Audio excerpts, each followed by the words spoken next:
Hola comunidad 100% fiscal. Hoy platicaremos de previsión fiscal contra CFDIs falsos, contable, legal y penal.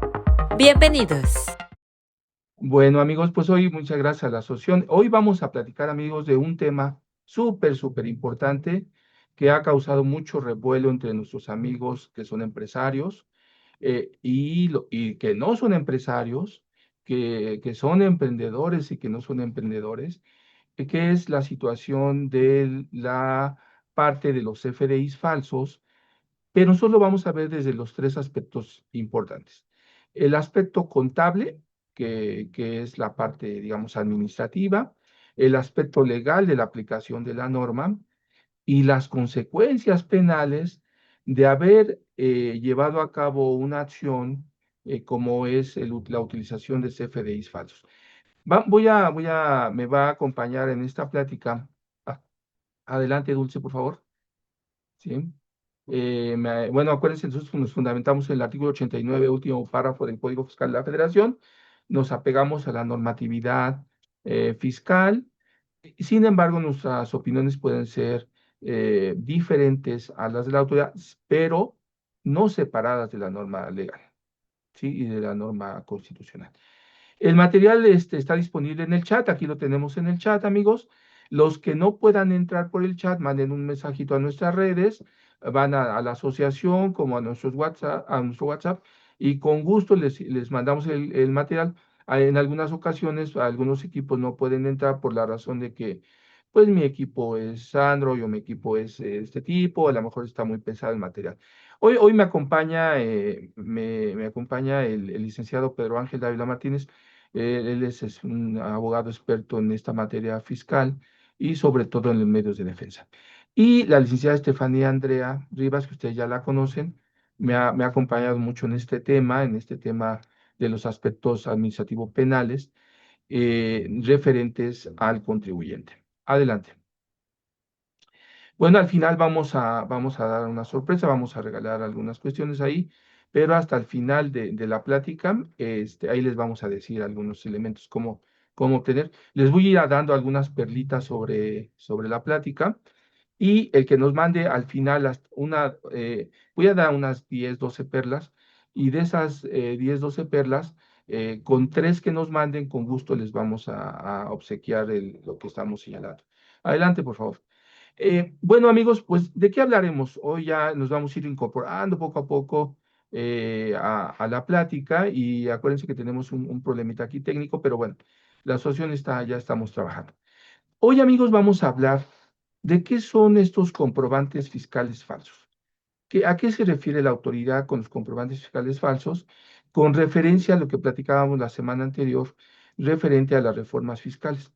Pero hoy vamos a hablar de un tema muy especial, esos comprobantes que son falsos para la autoridad fiscal.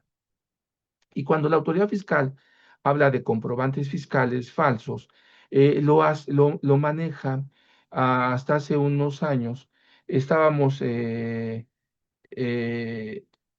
estábamos platicando en el sentido de que lo veíamos todo desde la parte administrativa.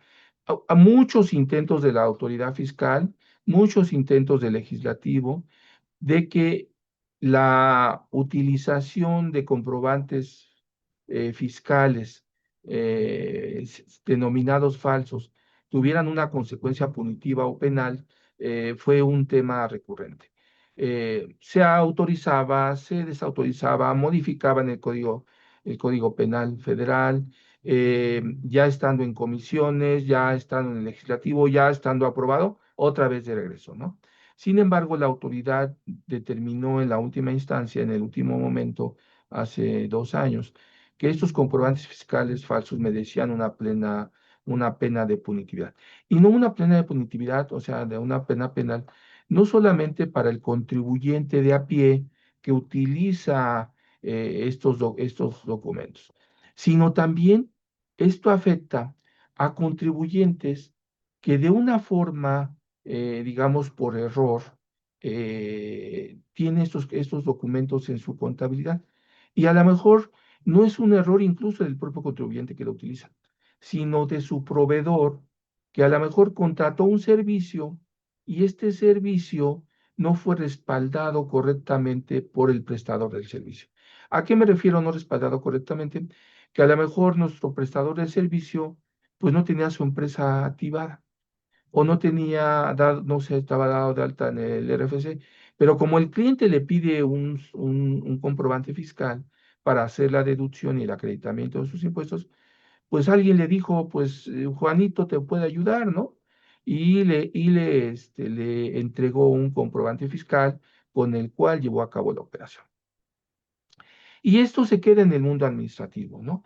En el mundo administrativo, y yo digo, pues no pasa nada en el mundo administrativo, a lo mejor me van a hacer no deducible o acreditable mi servicio o la actividad que contraté, y la autoridad me va a bajar de mis deducciones o de mi acreditamiento, ese es el CFDI, y ahí se quedaba el mundo. Venían las consecuencias administrativas, una multa, una reducción de la base del impuesto, se pagaba el impuesto, llegábamos a las instancias administrativas, llegamos a las instancias penales, venía la última ratio, que la última ratio es la última etapa en que la autoridad tiene que resolver este problema y sancionaba al contribuyente diciendo, bueno, pues págame la diferencia y se acabó. Entonces, este mundo ideal, este mundo de situación de zona de confort, el contribuyente lo empezó a vivir como una realidad todos los días. ¿Qué ha pasado en los últimos años?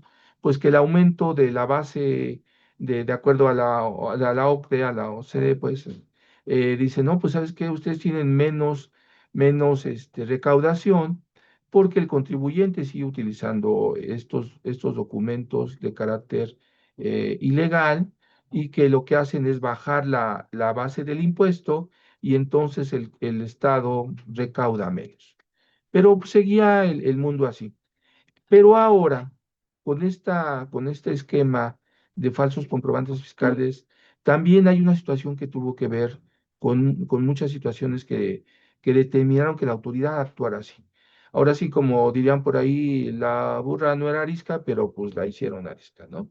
Entonces, el sentido es que hemos tenido una serie de acciones en el mundo práctico que van más allá de nuestro contribuyente que está aquí con nosotros, ¿no? El hecho es de que, por ejemplo, hay una estafa maestra, hay un huachicoleo ahí en puerta todos los días, hay actividades fuera de la actividad administrativa y corporativa y empresarial todos los días, actividades ilícitas que se llevan a cabo, y utilizaban estas formas para transferir recursos de un lado a otro. Sin embargo, yo creo que ahí se debió haber quedado el mundo punitivo, pero no, el mundo punitivo vino en forma general. ¿Qué está pasando? Pues que ahora tenemos un contribuyente que va a enfrentar no solamente el efecto fiscal, no solamente el efecto administrativo de la sanción, de la multa, del pago de esa contribución, más recargos, actualización, sino que con este modelo va a haber una prisión preventiva oficiosa por medio de la autoridad y que va a seguir todo un procedimiento que platicaremos hoy. También, amigos, vamos a platicar qué son esos comprobantes fiscales falsos, qué dice la autoridad que es un comprobante fiscal falso, y vamos a estar recurriendo al mundo administrativo, al mundo fiscal como tal, y al mundo fiscal penal para que comprendamos y tengamos elementos. ¿Por qué? Porque fíjense que nosotros llegamos a las auditorías, luego el contribuyente se enoja con nosotros, pero yo les digo, pues ni modo más. O sea, llegan y me dicen, oye, mira, es que la autoridad me está revisando y el contador, porque ya saben que siempre tenemos contadores muy creativos, abogados muy creativos, empresarios muy creativos, CEOs muy creativos, y le digo, a ver, dame el contrato con el cual se llevó a cabo esta operación. Y pues no hay contrato. Oye, enséñame qué te hizo esta empresa para que tuvieras tú bajar este impuesto. ¿Cómo benefició a la empresa este servicio? Eh, pues no hay, ¿no? Pero no nos lo dicen, ¿no? Entonces, de pronto nos dicen, ya nos dijeron que el jueves nos entregan los contratos. Ya nos dijeron que el lunes nos entregan los contratos. Ya nos dijeron que... Y entonces viene el contribuyente y nos trae el contrato y nos trae los documentos. Y ellos dicen, ya se lo doy al abogado, se lo doy al contador, en nuestro caso que hacemos las dos tareas, tenemos las dos formaciones, y resulta que nosotros al verificar el contrato y pedimos la identificación del representante legal, pues el representante legal quien firmó el contrato de aquel lado o el accionista, pues la firma no coincide, ¿no? La firma no son, localizamos a la persona y no la encontramos. Entonces hacemos toda la investigación. ¿Por qué? Porque le están depositando en nosotros la actividad de confirmar que la acción se llevó a cabo. Están depositando en nosotros que no solamente chequemos que registraron contablemente, están depositando en nosotros que esa materialidad se compruebe, porque nosotros le vamos a entregar a la autoridad. Entonces, sí revisamos contablemente y ahí está registrado.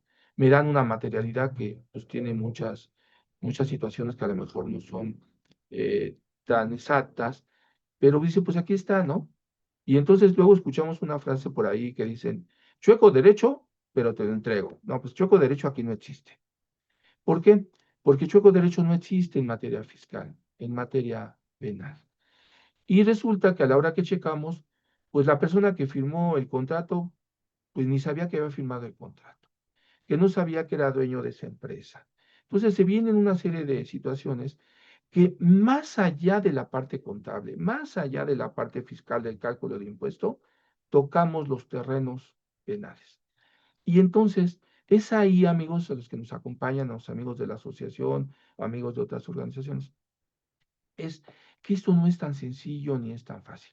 Ya hablaremos de esos criterios de punibilidad, del grado de participación, del grado de responsabilidad, del uso del engaño, del uso del dolo, que se queda ya, pensamos en el mundo administrativo, pero en el mundo real penal cuando tenemos que asistir a la Fiscalía General de la República, cuando tenemos que asistir a la Procuraduría Fiscal, cuando tenemos que, porque ahorita todos, yo muchos de los clientes, a muchos de los prospectos de clientes, pues de entrada les da temor ir al SAT a hacer un cambio de domicilio.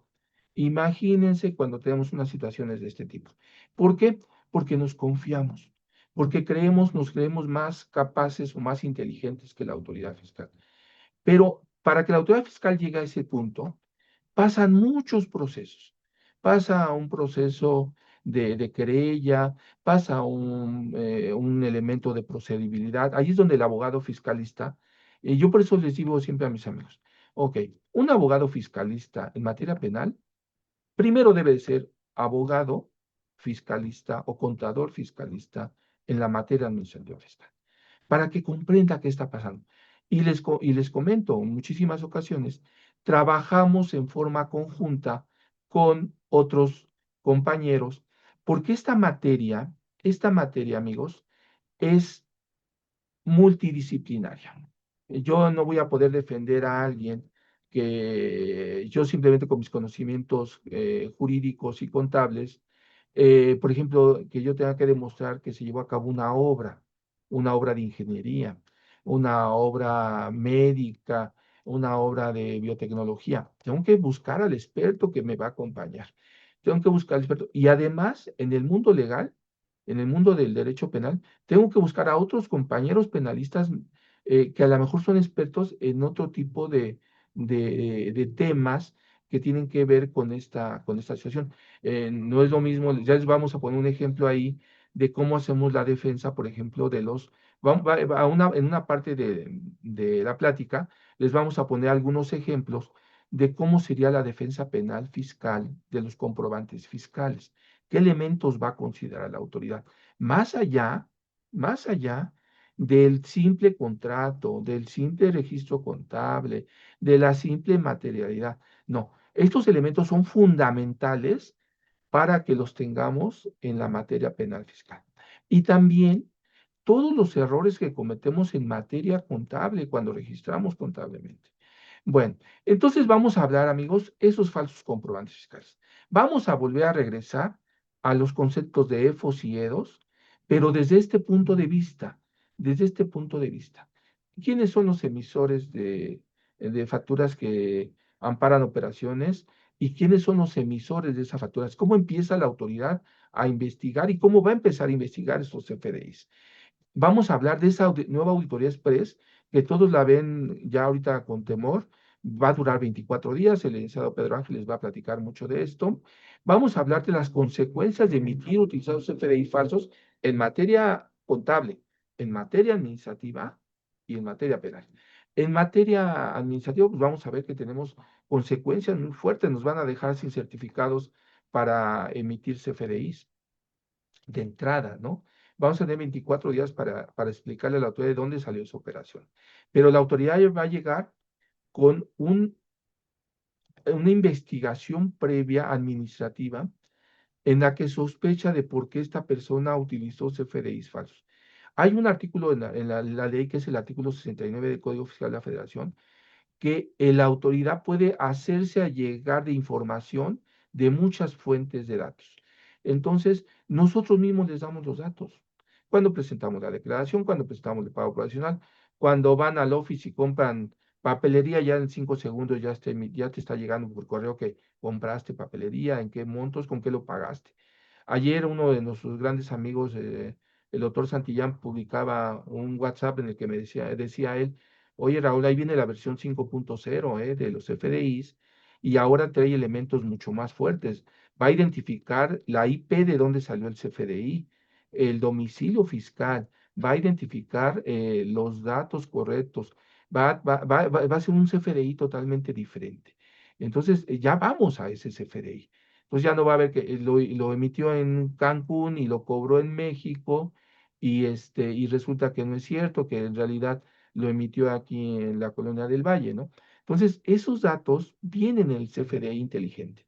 Vamos a hablar, amigos, de esa prisión preventiva oficiosa por cualquier actividad relacionada con falsos comprobantes fiscales, lo delicado que viene en la redacción, pero también qué procesos siguen después de esta etapa, ¿no? Si la autoridad va a declarar que sufrió un perjuicio en la hacienda pública, ¿qué elementos tenemos que considerar?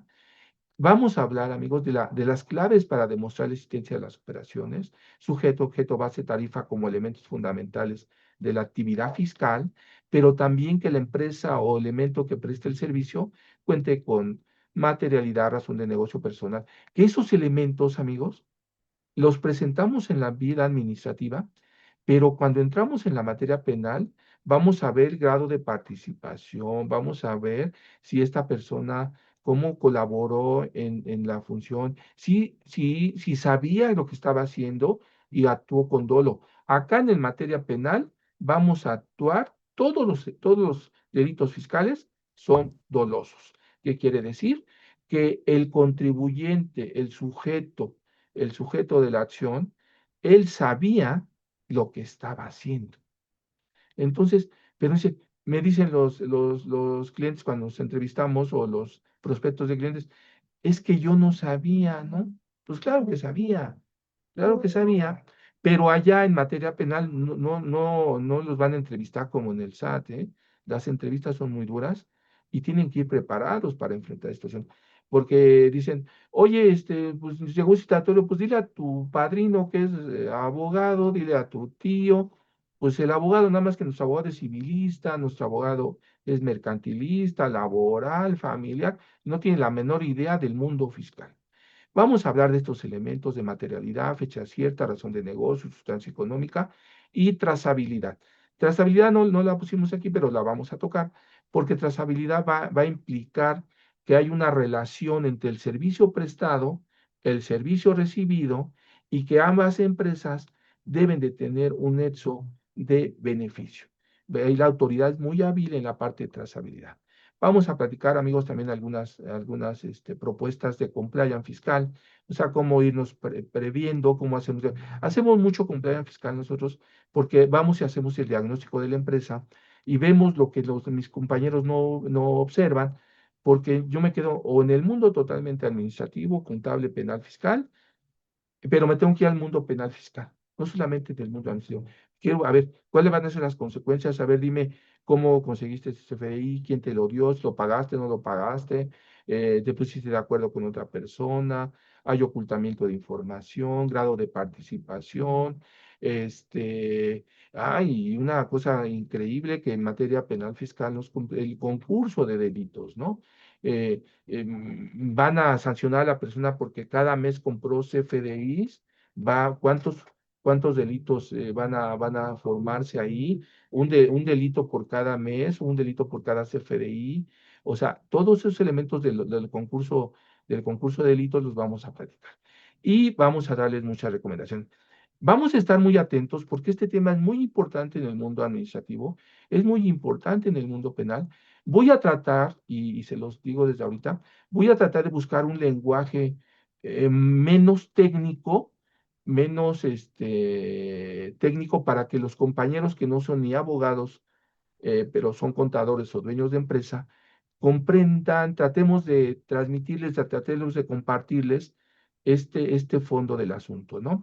Entonces, amigos, espero que estemos en este tema muy atentos. Y recuerden, amigos, nosotros estamos para servirles, para apoyarlos, sobre todo a los que son miembros de la asociación y a los que no son miembros de la asociación también los invitamos. Estamos aquí para servirles y compartirles un poco de nuestros conocimientos. Y cada caso es diferente. Cada caso es diferente. Puede haber dos personas que usaron CFDI falso, pero a lo mejor hubo una consecuencia diferente en cada uno de los casos. Por eso vamos a analizar, vamos a darles elementos, cómo es el tipo penal, cuáles son las características, cómo vamos a desvirtuar, cómo vamos a lo mejor, sí, efectivamente tengo un CFDI falso, pero a lo mejor la acción me llevó al elemento objetivo y al elemento subjetivo penal. ¿Qué quiere decir? El elemento objetivo va a ser las características de la actividad y luego el elemento subjetivo, si lo hice con dolo o no lo hice con dolo. Bueno, adelante, vamos a ir con calma poco a poquito. Los que tengan preguntas nos van mandando las preguntas y yo preferiría irlas contestando al final porque hay que encontrar el marco de estos temas, ¿no? Entonces, yo les comentaba y voy a invitar a licenciado Pedro Ángel, lo voy a ir acompañando en la plática y a la licenciada Estefanía, vamos a ir acompañando la plática, sobre todo porque esta reforma, como bien lo vamos a señalar, Pedro, no pasó tan fácil. No llegó la autoridad a definir, ahora sí vámonos pues, sobre la sanción punitiva, no la sanción penal, sino que entró, salió, entró, salió, entró, salió, y además, pues además de que ser violatoria de los principios de convencionalidad internacional, ¿qué quiere decir? Pues no puede haber una prisión preventiva oficiosa porque viola los derechos humanos y sobre todo en materia fiscal, pero como están las cosas, pues va a ser muy complicado que cuando alguien ya sea señalado por el dedo de Dios, pues vamos a tener que enfrentar consecuencias muy ricas. Por eso la prevención, amigos. Por eso la prevención. Pues bienvenido, Pedro. Pedro, vamos a platicar a nuestros amigos cómo fue ese primero proceso de reforma fiscal de 2014 a 2026 y por qué es importante explicarle a los amigos cómo llegamos a este momento en el cual esto ya se convirtió en un tema de carácter, rebasó los ámbitos administrativos y estamos ya en la materia penal fiscal, Pedro. Muchas gracias, maestro Raúl. Buenos días, comunidad 100% fiscal. Pues vamos a darle seguimiento al tema que va comentando el maestro Raúl en referencia a cómo ha ido evolucionando el combate de estos FDIs que ahora vamos a nombrar como falsos. Vamos a comentar más adelante por qué les vamos a decir ahora falsos. Pero aquí podemos ver en pantalla este pequeño historial que resume a muy grosso modo el tema de cómo ha ido evolucionando esto. Primero podemos ver el tema de la muy famosa reforma fiscal 2014, en la que nació el procedimiento del 69, este procedimiento que conocemos muy famoso en el que la autoridad ha ido detectando estos FDIs que amparan operaciones inexistentes, falsas o simuladas, y donde también incluso se estableció ya un tipo penal en su momento en el artículo 113 del Código Fiscal de la Federación. Luego podemos ver cómo hubo en el 2019 una reforma fiscal penal en ese año 2019, donde ese tipo penal se trasladó al artículo 113 bis, que es ahora donde se sancionan estas conductas, pero también vemos que la autoridad en su momento llevó a cabo modificaciones a la Ley Federal contra la Delincuencia Organizada, a la Ley de Seguridad Nacional, al Código Nacional de Procedimientos Penales y al Código Penal Federal. ¿Por qué? Porque establecieron que las conductas relacionadas con estos FDIs podían estar vinculadas con la delincuencia organizada, que amenazaba la seguridad nacional, que ameritaba la aplicación de la prisión preventiva oficiosa. Es decir, podemos ver que desde 2019 la autoridad en su momento intentó establecer, encuadrar en el Código Nacional la, intentar establecer esta medida cautelar respecto al uso de estos FDIs. Sin embargo, algo que pasó es que por distintos motivos la Corte declaró inconstitucional la mayoría de dichas modificaciones. ¿Qué pasó posteriormente? Ya hasta el 2024, el gobierno en turno pues ya tenía un mayor poder concentrado en el Congreso para realizar modificaciones y ahora intentó aplicar la prisión preventiva oficiosa en la Constitución, en el artículo 19 constitucional, en ese catálogo que estableció, y esto fue el 31 de diciembre del año 2024, hace muy poco, cuando se dio esta ampliación de catálogos estableciendo que se podía aplicar la prisión preventiva oficiosa respecto de cualquier actividad relacionada con falsos comprobantes fiscales. Más adelante vamos a comentar que en su momento nosotros criticamos de, oye, pero ¿qué es esta cualquier actividad? ¿Qué son estos falsos comprobantes fiscales? No existen los falsos comprobantes fiscales, todos son timbrados por el SAT. Realmente el documento por sí mismo, el comprobante fiscal no puede ser falso. Lo que podría llegar a ser, entre comillas, falso es la operación que está amparada dentro de este comprobante. Se dio esta reforma, se hicieron muchas críticas. Ya en 28 de noviembre de 2025 se reformó el artículo 167 del Código Nacional de Procedimientos Penales para armonizar a nivel legal esta reforma constitucional y finalmente podemos ver que llegó esta muy famosa reforma fiscal 2026 en la que nacieron muchos artículos, fracciones como el artículo 29A, fracción novena, el 42, fracción quinta, inciso G, el 49 bis y unos cambios al 113 bis, donde a muy grosso modo pues estableció que son CFDIs falsos los que no amparan operaciones existentes, verdaderas o actos jurídicos reales. Se estableció una nueva auditoría express que vamos a comentar a lo largo de la plática y pues también se adaptó el tipo penal. Entonces, vamos a ir comentando justo estos puntos a lo largo de la plática, pero es importante tener este historial de cómo la autoridad ha ido combatiendo el uso de estos comprobantes ahora llamados falsos. Siguiente, por favor. Entonces, dando seguimiento a esto, ¿qué son estos falsos comprobantes fiscales? Siguiente. Muy bien.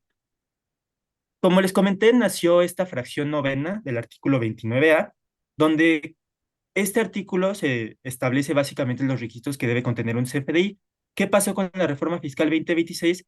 Se estableció expresamente un nuevo requisito que aunque este ya lo teníamos que cumplir desde hace muchos años, ustedes desde hace muchos años saben que, que los CFDI siempre debieron de haber amparado operaciones existentes, por eso existía el procedimiento del 69B para combatir esta práctica. Sin embargo, ahora de forma expresa, en el código, se establece este requisito de que estos FDIs deben de amparar estas operaciones existentes verdaderas o actos jurídicos reales. ¿Qué pasa si no se cumple con este requisito? El CFDI se va a considerar falso. Entonces aquí podemos ver cómo la autoridad ya hila el término de comprobante fiscal falso con que cumple el requisito de amparar una operación existente, verdadera o acto jurídico real. Se hila este término porque, como les comenté, se hizo la crítica en su momento de que un CFDI no podía ser falso. Entonces, están armonizando la reforma fiscal 2026 respecto de lo que reformaron en el tema de la ampliación de la prisión, de lo catálogo de delitos que ameritan prisión preventiva oficiosa el 31 de diciembre de 2024. Entonces, podemos ver cómo la autoridad va conectando esto para intentar encuadrar pues cada sanción, cada medida cautelar, cada procedimiento que quiere utilizar para sancionar estos comprobantes fiscales ahora falsos. Siguiente, por favor.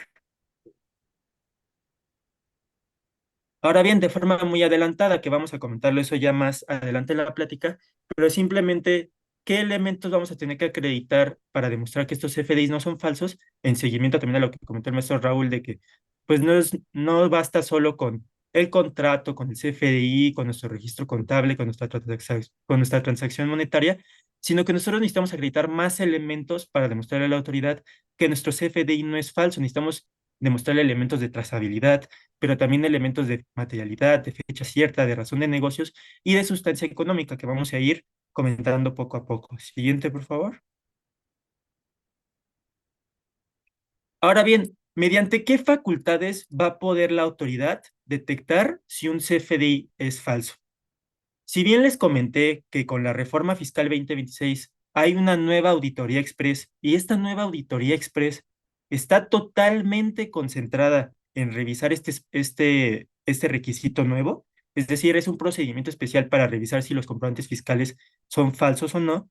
Algo que deben de saber es que el artículo 29A bis permite a la autoridad comprobar si los FDI son falsos a través de cualquiera de sus facultades de comprobación. Es decir, la autoridad va a poder detectar estos FDIs que no amparan operaciones existentes, verdaderas o actos jurídicos reales a partir de cualquiera de sus facultades de comprobación.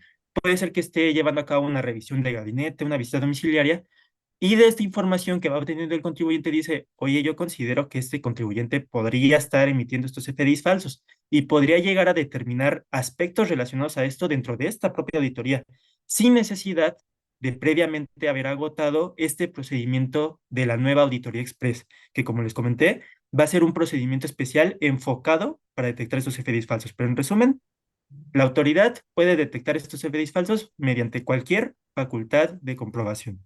Siguiente, por favor. Y estamos, Pedro, perdón que te interrumpa, pero estamos en el mundo todavía administrativo, ¿eh? O sea, estamos en un administrativo. Eso que les dice, pero no basta nada más elementos, sino que la autoridad cada día ha entrado más, no solamente a tener esos elementos, porque dicen, es que sí teníamos el contrato, sí teníamos, sí, sí, pero eso, y eso cómo benefició a la empresa, ya más adelante lo explicaremos, Pedro, ya como dices, vamos a hacer una etapa en esta plática, pero lo más importante es que vayamos pensando desde este momento si esos elementos con lo que estoy demostrando en la autoridad son reales. No, no son fabricados, no son prefabricados. Por eso la autoridad dice, bueno, es un elemento administrativo para bloquearlos en el primer momento, era el elemento de la fecha cierta, ¿no?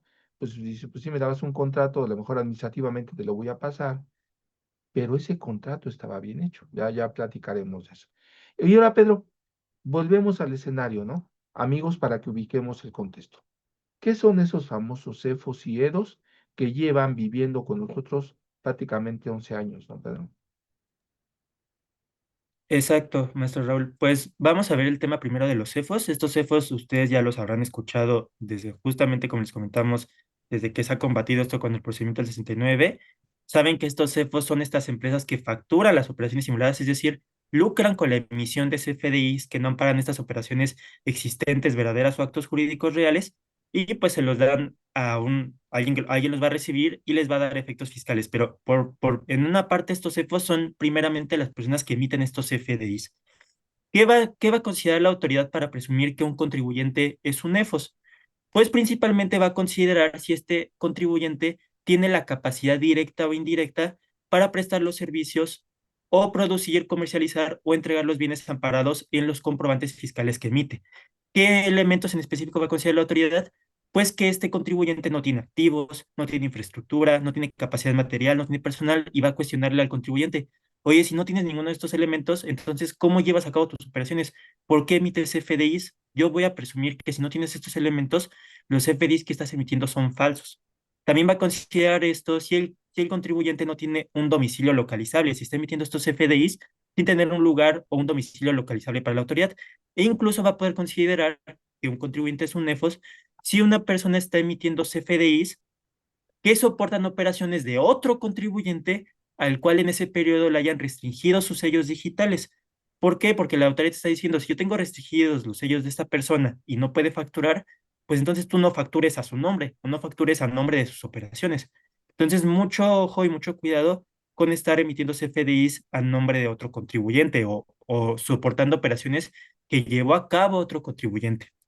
Ahora bien, muy importante, y se los adelanto, en la nueva auditoría express hay que cuestionarnos cuál va a ser el criterio mediante el cual la autoridad va a sustentar que el contribuyente presuntivamente está emitiendo estos FDIs falsos y cuál va a ser el estándar probatorio para desvirtuar esta presunción. Pues la respuesta es que no existe un criterio ni para sustentar esta presunción ni un estándar probatorio para desvirtuarla, a diferencia del procedimiento del 69B, donde estrictamente nos tenemos que ceñir a que esta presunción se base en que este emisor de CFDIs no tenga esta capacidad, estos activos, esta infraestructura y esta capacidad material o personal para llevar a cabo las operaciones amparadas de los CFDIs que emite. Siguiente, por favor. Ok, aquí podemos ver algunas características recurrentes de los CEFOs. Hay que tener en cuenta que estas generalmente se constituyen como sociedades que en primera instancia y apariencia sí cumplen con sus obligaciones fiscales, pero posteriormente las empiezan a incumplir o desaparecen ya cuando las autoridades pretenden fiscalizarlas, ya cuando empiezan a detectar sus conductas. Hay que tener en cuenta que los CEFOs operan por tiempos cortos para evitar ser detectados y trasladan sus operaciones a otras sociedades de forma recurrente. Es decir, es muy raro que exista un NEFOS que ya existe, que ya está en el mercado, pues 30 años trabajando, sino que generalmente operan 2, 5 años, a más tardar 7 años, y desaparecen porque eventualmente la autoridad los empieza a detectar. Presentan montos muy altos de facturación y de ingresos, es decir, emiten muchas facturas y obtienen ingresos muy altos, pero como no tienen activos, no tienen personal, pues tienen gastos bajos o nulos. Abren cuentas bancarias y las cancelan rápidamente o las dejan con saldos escasos luego de haber manejado cantidades muy altas. Generalmente tienen un objeto social muy amplio para poder disfrazar el concepto de la operación establecida en el CFDI que emiten y generalmente pues llegan a compartir domicilio con otros contribuyentes en zonas marginadas, virtuales o ficticias. Y también generalmente están constituidas por socios que no tienen recursos económicos, que no declaran, que son ilocalizables y que pues igualmente tienen sus domicilios en zonas marginadas, virtuales o ficticias. Siguiente, por favor. Sí, pero les hago un comentario a nuestros amigos que nos acompañan para ir avanzando. Últimamente no se les ha tocado a muchos de los accionistas, socios, dueños de empresa, contadores, que que las instituciones bancarias te revisan constantemente esa cuenta bancaria para ver los accionistas, renovación de firmas. ¿Por qué? Porque los bancos manejan un tema que se llama conoce a tu cliente y ahí constantemente cancelan cuentas bancarias. ¿Por qué? Porque pues a lo mejor, ¿cómo es posible que esta persona me factura 100 millones de pesos y vive en una zona marginada y lo reviso al accionista y es anticliente, ¿no? ¿Qué quiere decir anticliente? Pues que tiene 100 millones de pesos en la cuenta y le debe a Coppel 200 pesos. Entonces, hay que tener mucho cuidado en eso, ¿no? Porque a lo mejor esa empresa, pues no sabe, el socio ni siquiera sabe que existe, ¿no? Y bueno, ya estamos en el mundo del EF. Ahí la autoridad dice, pues esto no los voy a agarrar nunca, se me van a escapar, ¿no, Pedro? Pero fíjense que la autoridad publicó en los criterios para la reforma fiscal que la autoridad tiene identificadas 800,000 empresas, ¿sí? De esas 800,000 empresas, no nos da el dato cuántas son fantasmas, ¿no? Pero nos dice que la autoridad dice, yo tengo 800,000 empresas que les voy a dar de baja, ¿sí? Pero también ahí están empresas que, pues a lo mejor la empresa dejó de funcionar y existía, hubo una sucesión testamentaria, dejó de ser apto, pero hay un gran número de empresas que la autoridad ya tiene localizadas, ¿sí? Ok, adelante, Pedro. Entonces ya tenemos al emisor y dice la autoridad, pues ahora voy por los C2, ¿no, Pedro? Correcto, los CEDOS en realidad van a ser los que le interesan a la autoridad, porque ellos van a ser los que, por otra parte, van a recibir estos FDIs que emitieron los CEFOS y los van a deducir simulando gastos de operación. Entonces, EDOS, empresas que deducen operaciones simuladas. Ahora bien, ¿qué situaciones va a considerar la autoridad para considerar que un contribuyente es un EDOS?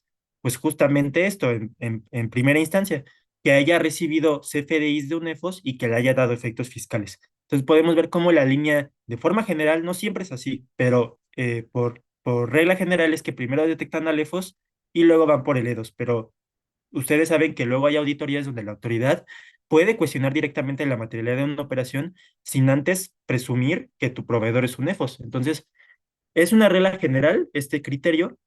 Y ahora bien, para estos CEDOS, ¿para qué deducen estos gastos ficticios? ¿De qué les sirve, digamos, fiscalmente? Pues ellos disminuyen la base gravable a la que se le aplica el impuesto sobre la renta con estas deducciones falsas, ficticias, y también logran acreditar el impuesto al valor agregado que llegaron a enterar por las ventas pues, que efectuaron.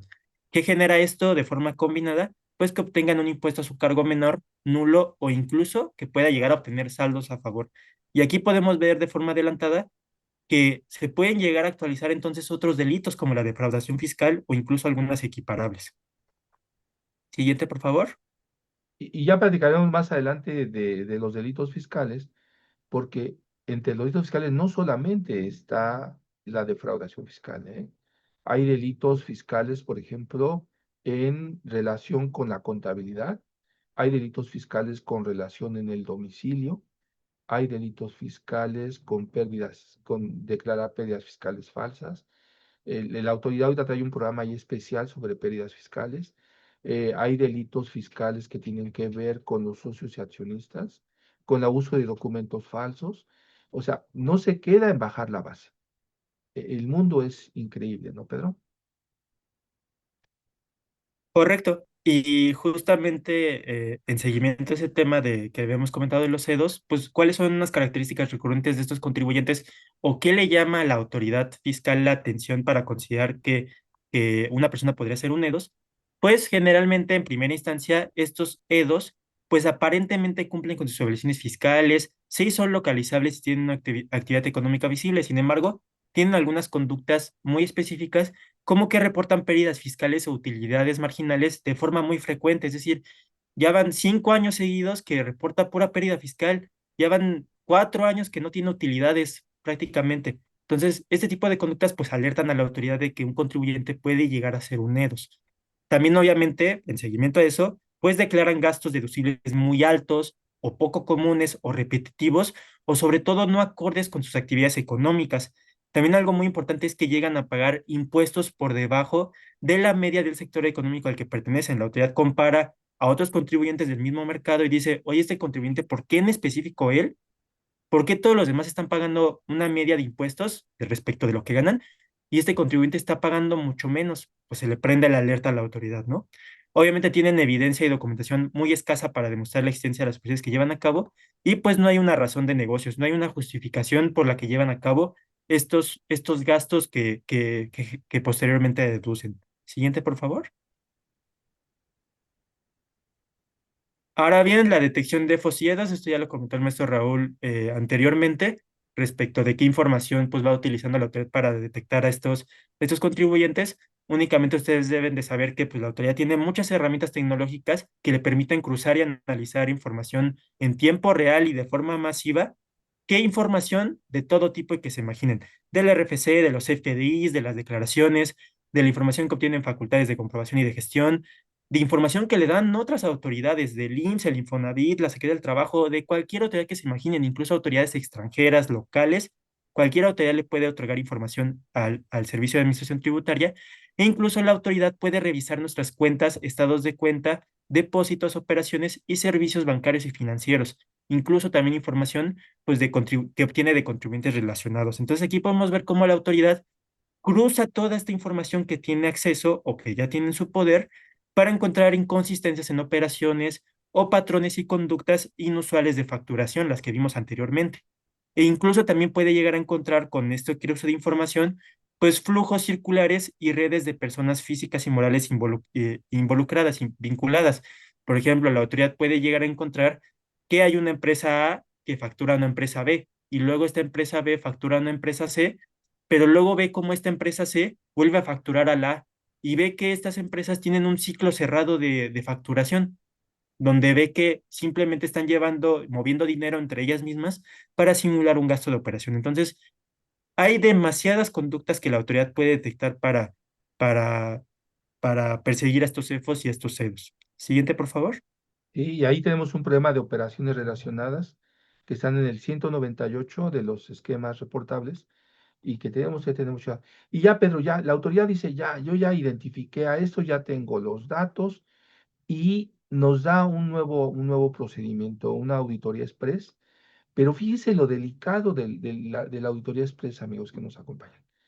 Dice la auditoría express que fue creada no para identificar o buscar CFDIs falsos. Fíjense lo delicado del asunto. Dice el contexto para comprobar que son CFDIs falsos. Ya la autoridad en la orden de visita viene con una investigación previa, con una fundamentación y motivación previa, y dice, vengo a comprobar lo que yo ya tengo en mis bases de datos. ¿Sí? No viene a buscar, viene a comprobar.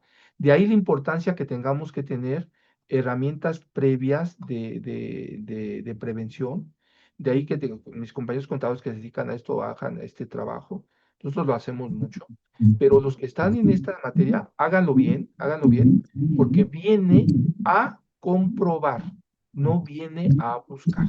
Entonces, Pedro, platícales a nuestros amigos los elementos que tenemos básicos de este tipo de auditoría, cómo viene ya formada, cómo ya se están haciendo las pruebas, y ya estamos aquí, ya lo que decíamos hace un año en la reforma que le vamos a hacer, cuando dimos la plática de cierre del ejercicio, cuando dimos la plática de reforma, hoy es una realidad la auditoría express, ¿no, Pedro? Correcto.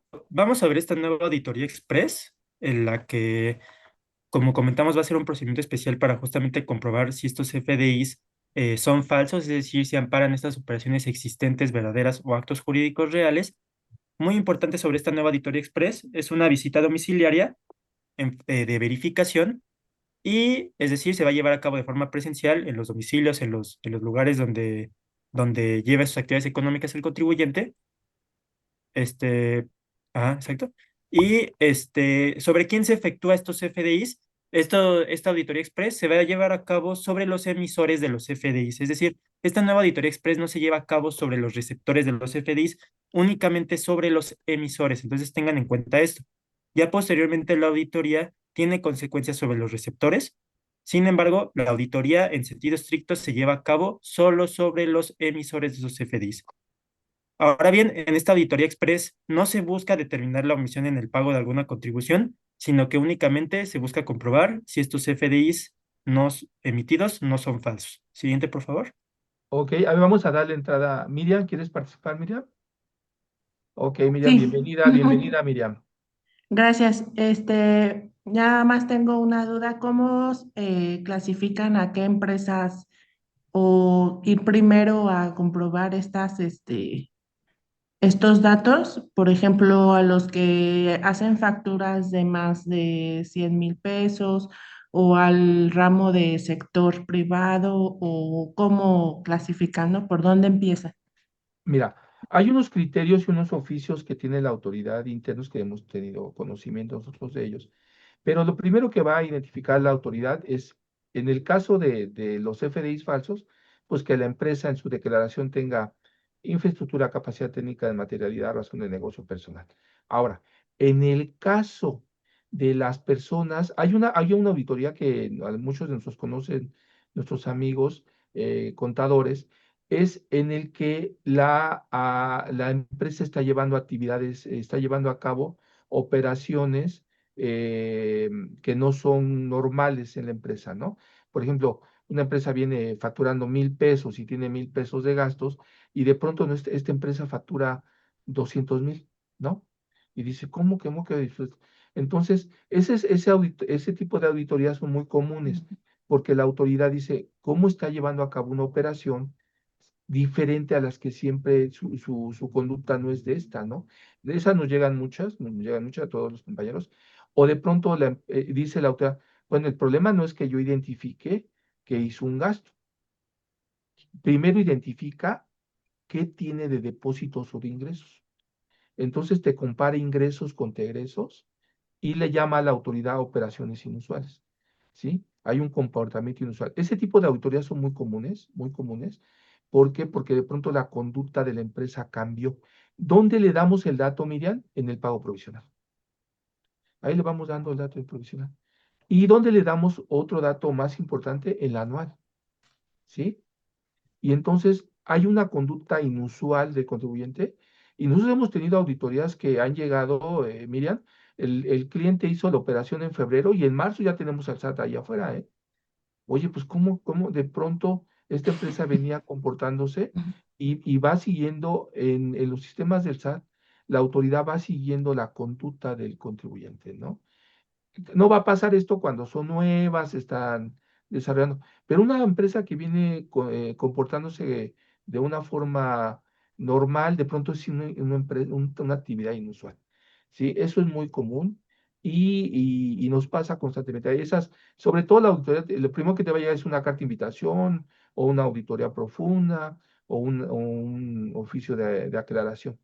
Y ahí hay que demostrarle a la autoridad de dónde viene la operación. A lo mejor tuvimos una devolución, a lo mejor tuvimos un descuento, a lo mejor tuvimos una operación, una venta de un activo que necesitaba la empresa deshacerse de él, pero de pronto tienes un recurso que no tenías normal, ¿no? Ok, Normalmente eso nos pasa. Muy bien, Miriam, pues muchas seguimos, gracias. pero no para servirte, Miriam. Sí. Y dando seguimiento a lo que pregunta Miriam, pues básicamente son patrones o conductas muy específicas, es decir, puede ser que este EFOS sí tenga operaciones reales con otros contribuyentes. Sin embargo, la autoridad luego detecta que existe tal vez un flujo circular con ciertas empresas en específico. Entonces ve que con estas empresas hay una facturación inusual. Entonces detecta muchos factores muy en concreto que pueden alertar a la autoridad y sobre todo, como te comentamos, tiene mucho cruce de información con otras autoridades. Entonces de ahí detecta si tú tienes los activos, el personal o la infraestructura para justamente llevar a cabo pues tus operaciones. Y eso Ahora que bien, comenta Pedro, perdón, Pedro, eso que tú comentas, nosotros hemos estado en algunas pláticas, en unos cursos con amigos sobre todo del lado de España, pues, recientemente Toledo, y estuvimos viendo en Toledo, por ejemplo, en Europa le llaman fraude carrusel, y ese fraude carrusel es fraude IVA. Entonces la empresa va pasando y le da el círculo. Pero ese fraude, Miriam, se hace para efectos internacionales. Pero aquí tenemos gente muy inteligente y lo hace para fraudes locales, ¿no? Pero la autoridad localiza, hay muchos textos sobre fraude carrusel y eso les va a explicar muchos modelos internacionales que impactan aquí en la economía fiscal local, ¿no? Adelante, Pedro. correcto. Ahora bien, recordando el tema de la nueva auditoría express, ya vimos que esta es una visita domiciliaria que se va a efectuar sobre los emisores de los FDIs. Ahora bien, ¿cómo va a empezar esta visita domiciliaria, esta nueva auditoría express? Pues con una orden de visita, como cualquier visita domiciliaria. La autoridad la va a emitir y primeramente en esta orden de visita debe señalar sí o sí el motivo por el que presume que los FDIs emitidos por el contribuyente son falsos. Es decir, como lo comentaba el maestro Raúl, la autoridad no llega solo porque sí a abrir la visita, ni a preguntarte si lo haces o no. La autoridad ya trae una presunción previa donde ya considera que emite estos FDIs y esta presunción debe estar basada en algún criterio. ¿Cuál es el problema con esta nueva auditoría express? Lo que les comenté al inicio de la plática, que no existe un criterio sobre el cual la autoridad va a sustentar esta presunción. Y esto es muy peligroso, porque a diferencia del procedimiento del 69, sí existía un criterio que podía sustentar su presunción. ¿Y cuál era este criterio? Si el contribuyente tenía esta capacidad para llevar a cabo las operaciones amparadas en los FDI, si tenía esta infraestructura, esta capacidad, estos activos. Sin embargo, en esta nueva auditoría express no existe este criterio con el cual la autoridad va a sustentar su presunción, ni tampoco existe un criterio para que el contribuyente logre desvirtuar esta presunción. Entonces, esto es muy peligroso y lo que genera es que posiblemente, y como se les voy a comentar más adelante, es que ahora estos emisores de los FDIs tengan también que demostrar directamente la materialidad y existencia de las operaciones amparadas en los FDIs que emiten, que es muy diferente a simplemente demostrar su infraestructura, su capacidad y su personal y sus activos. Entonces, podemos ver en primera instancia que la autoridad va a presumir algo en esta orden de visita, pero ahorita, al menos en ley, no sabemos qué criterio va a utilizar para sustentar esta presunción. Ahora bien, segundo punto, esta orden de visita, a partir de que se entrega o se notifica, va a suspender la expedición de los FDIs del contribuyente, es decir, la autoridad va a suspender tu facturación. No vas a poder facturar mientras estés en esta auditoría. ¿Cuánto va a durar esta suspensión en la facturación? Hasta que se emita la resolución de la auditoría. ¿Qué cuánto va a durar la auditoría? Máximo 24 días hábiles. Es muy importante considerar que aunque nosotros estemos dando contestación a la auditoría, la estemos atendiendo, no vamos a poder reactivar la facturación, es decir, estos 24 días hábiles no vamos a poder facturar sí o sí. Entonces, este es un problema muy grande y podemos ver cómo aquí esta auditoría empieza a ser muy agresiva. Y vamos a ir Entonces viendo se algunos bloquea, puntos. ¿no? Se bloquea la expedición de facturas en cualquier sistema ya con el RFC Entra, empresarial. llegando la orden de visita, aperturando la orden de visita, inmediatamente se cancelan los sellos digitales. Bueno, se suspenden, pues. Correcto, porque estrictamente se supone que no tocan los sellos digitales. Ellos lo están manejando como que es algo diferente, como que están suspendiendo la facturación. ¿Cómo? No sé específicamente cómo, pero el caso es que en el sistema van a bloquear tu facturación. Ahora bien, podemos ver cómo incluso vamos a ir viendo tintes de que esta auditoría es muy parecida al 69B, pero tiene tintes más agresivos o incluso que pueden afectar al contribuyente auditado. Siguiente, por favor. Ahora bien, el inicio de la visita, muy importante, este es un punto que deben de considerar. No solo se puede llevar a cabo en el domicilio fiscal del contribuyente, la autoridad va a poder llevar a cabo esta visita en los establecimientos, sucursales locales, oficinas, bodegas, almacenes y puestos y cualquier otro lugar donde el contribuyente lleve a cabo las actividades amparadas en los FDIs que emiten. Es decir, esta nueva auditoría express no necesariamente tiene que ser en el domicilio fiscal, puede ser ahí, pero puede ser en cualquiera de estos otros lugares también. Otro punto importante, al presentarse los visitadores, van a entregar la orden correspondiente al visitado, su representante legal encargado o a quien se encuentre enfrente del lugar indistintamente. ¿Qué quiere decir esto? Que la diligencia se va a empezar sin dejar citatorio. Esto es muy importante porque hay otras auditorías donde la autoridad, si no encuentra al representante legal, lo que hace es dejar un citatorio y ya vuelve al día siguiente a practicar la visita. Sin embargo, aquí no va a suceder esto, sino que va a suceder es que va a llegar los visitadores y con quien indistintamente se encuentre en el lugar, va a empezar la visita sin dejar citatorio. Entonces, dos puntos, la puede llevar en cualquier lugar donde lleva a cabo las actividades económicas del contribuyente, incluyendo su domicilio fiscal, y además se empieza sin citatorio. Que recordemos que hay otras facultades de comprobación donde también funciona así. Algunas facultades de comprobación de verificación tampoco necesitan dejar un citatorio. Siguiente, por favor. Y ahí les vamos a dar la primera perla, ¿no, Pedro? Para nuestros amigos que nos acompañan. A ver. El artículo 10 del Código Fiscal de la Federación señala el domicilio fiscal, ¿no? Entonces, ¿dónde dice la autoridad que es el domicilio fiscal? En el lugar donde se encuentra el asiento principal del negocio. ¿Sí? ¿Ok? Entonces, ¿qué quiere decir? Que esta auditoría tiene un primer elemento violatorio de procedimiento. Dice que en cualquier lugar, ¿no? Entonces, si no es el domicilio fiscal de la empresa, no es el asiento principal del negocio, ya tenemos una primera violación. ¿Sale? Entonces, para que las vayamos apuntando, ¿no? ¿Sale? Adelante, por favor, Pedro. O al menos este lugar o sucursal o establecimiento debe ser un lugar que deba de tener acceso a la autoridad sí o sí en su base de datos, porque En si su base no, de datos, pues perfecto. no podría ir presumiendo que estás ahí nada más. ¿Puedes Ok. hacerle una para atrás, Dulce? Te viste una para adelante. Uso de herramientas tecnológicas. Ahora bien, en esta nueva Auditoría Express hay que tener en cuenta algo muy importante. Los visitadores van a poder llegar a tomar fotografías, audios o videos. Esto es muy importante. ¿Para qué van a tomar estas fotografías, audios o videos? Pues para ir registrando la diligencia, para ir registrando aspectos de circunstancias, modo, tiempo, lugar, qué personas participaron, qué hechos irregulares van detectando. Y es muy importante que este uso de fotografías, audios o videos deba ser sí o sí autorizado desde la orden de visita. Si no viene la orden de visita que van a realizar estos actos de tomar fotografías, audios y videos, no van a poder hacerlo. Es necesario que esté autorizado desde la orden de visita y obviamente que se informe a la persona con quien la diligencia se entienda. Siguiente, por favor. Formalidades de la visita. Aquí esta visita tiene formalidades muy generales como cualquier otra visita o facultad de comprobación relacionada con que los visitadores se deben de identificar, que se deben designar dos testigos, que incluso se debe solicitar que firmen el acta que se levante, que se le dé copia a la persona con quien se entienda la diligencia, este tipo de requisitos muy básicos que debe cumplir prácticamente cualquier facultad de comprobación que se lleva a cabo de forma presencial. Siguiente, por favor.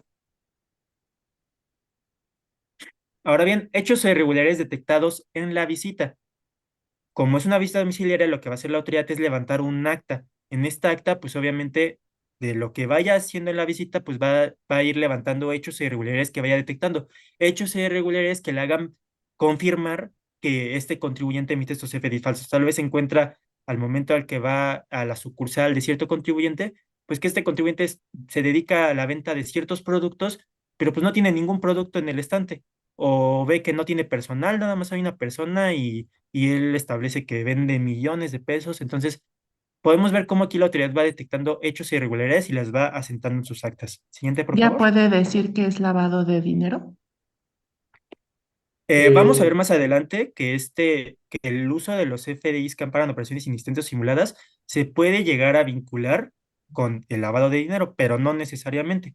Sin embargo, la autoridad si detecta pues otras conductas relacionadas, sí podría llegar a perseguir penalmente y de forma simultánea el delito de de CFDIs falsos con el delito de operaciones con recursos de procedencia ilícita. No necesariamente, pero la autoridad sí podría llegarlo a vincular. sí, ya hay actuaciones específicas que ahorita que lleguemos al procedimiento penal fiscal, cuando les explique yo el mecanismo, sí hay acciones que pueden llevar a esa situación, sobre todo cuando ya el recurso sale de las cuentas del teléfono, ¿sale? Ok. Pero fíjense, cómo, volvemos para ubicarnos, Pedro. Esta auditoría es directamente para emisión de CFDs. Directo, ¿no? Sale, pues. Correcto. Entonces ya la autoridad detecta estos hechos y irregularidades, va a visitar al contribuyente y se va. ¿Qué pasa? Pasa una etapa probatoria y esta etapa probatoria puede pasar o durante la misma diligencia o el contribuyente va a tener un plazo de 5 días hábiles contados a partir del día hábil siguiente en que se practicó esta visita de forma presencial para manifestar lo que a su derecho convenga o aportar medios de prueba para desvirtuar la presunción de que emite estos FDIs falsos. Es muy importante que el contribuyente estas pruebas que vaya vinculando o presentando las identifique y establezca qué hecho en concreto quiere desvirtuar. Lo que quiere la autoridad es que nosotros no le enviemos 1000 pruebas que no digan nada. Lo que quiere es que cada prueba que nosotros metamos le digamos qué demuestra y qué hecho quiere desvirtuar. ¿Ok? Eso es muy importante. Ahora viene otro punto. Ya que estamos en esta etapa probatoria, volvemos a la pregunta de qué debe probar el contribuyente para desvirtuar que los FDIs que emite no son falsos. Pues bueno, tenemos el punto del cuadro del lado izquierdo donde nos habla de la capacidad, de sus activos, de su personal, que como comentamos es lo único que tenía que demostrar en el procedimiento del 69B. Pero como comentamos, en esta nueva Auditoría Express no existe este criterio, no existe este sustento por el cual nos diga la ley cómo podemos desvirtuar esta presunción. ¿A qué nos lleva esto? A que ahora, como emisores de estos FDIs, también tengamos que estar obligados posiblemente a tener que demostrar también la materialidad y existencia per se de la operación que está amparada en el CFDI que emitimos. Entonces, esto es muy importante. Ahora debemos de ser más preventivos de ya no solo tener la materialidad de las operaciones de los FDIs que recibimos, sino que ahora tenemos que también tener la materialidad de las operaciones que nosotros llevamos a cabo, que nosotros ofrecemos. Siguiente, por favor. Aquí podemos ver una tesis una jurisprudencia de la Corte donde nos habló en su momento de que justamente en el procedimiento del 69 tú únicamente tenías que demostrar tu capacidad para llevar a cabo las operaciones amparadas en los FDIs que emitiste y no la existencia y materialidad per se de estas operaciones. Sin embargo, como vemos, otra vez reitero, en esta nueva Auditoría Express, esto ya no va a ser así. En esta nueva Auditoría Express no existe este criterio, ni existe este criterio sobre el cual, o este estándar probatorio sobre el cual vamos a poder desvirtuar esta presunción. Entonces vamos a tener que estar muy listos a ver la autoridad que cuestiona. Siguiente, por favor. Ahora bien, resolución de la visita. Ya el contribuyente tuvo sus 5 días. Hay algo muy importante que no comenté. Son 5 días hábiles, no prorrogables. Es decir, solo tienes 5 días hábiles sí o sí. No puedes pedir 3 días más, no puedes pedir 5 días más. Y el plazo está acotado a solo estos 5 días. Es decir, es un plazo muy, muy corto donde no vamos a poder ni siquiera pedir un tiempo adicional para presentar pruebas. Muy importante el tema de la etapa probatoria. Una vez que finalizan estos 5 días hábiles no prorrogables, ¿qué va a pasar? La autoridad va a tener 15 días hábiles para emitir una resolución. Esta resolución obviamente puede ser en sentido favorable, es decir, diciendo que el contribuyente desvirtuó la presunción, diciendo que los CFDIs emitidos sí amparan una operación existente verdadera o acto jurídico real, y obviamente recordemos que al inicio de la visita se suspendió la facturación del contribuyente. ¿Qué va a pasar si la resolución es favorable? Pues se va a dejar sin efecto esta suspensión. Ya el contribuyente va a poder volver a facturar de forma normal. Pero como les comentamos, mientras duró la auditoría, no pudo facturar ni una factura. ¿Ok? Ahora bien, por el otro lado, una resolución desfavorable donde no se desvirtuó la presunción, ¿cuáles van a ser las consecuencias de esto? Pues en primera instancia, obviamente los FDIs emitidos ya se van a considerar falsos, entre comillas, de forma definitiva y con efectos generales. ¿Y esto qué va a hacer? Que las operaciones amparadas en estos FDIs no produzcan efecto fiscal alguno. Esto ya le va a pegar directamente a los receptores de los FDIs, como vamos a ver más adelante. Y otro punto muy importante, como resolución final, en caso de que haya sido desfavorable en este contribuyente auditado, en este emisor de CFDIs, se le van a cancelar ya definitivamente sus sellos digitales. Es decir, ya pasamos de que durante la auditoría se le suspendió su facturación, pues bueno, la resolución fue desfavorable, pues te cancelo definitivamente ahora sí tus sellos digitales, de forma definitiva. No hay una restricción temporal, pasa directamente a una cancelación definitiva. Siguiente, por favor.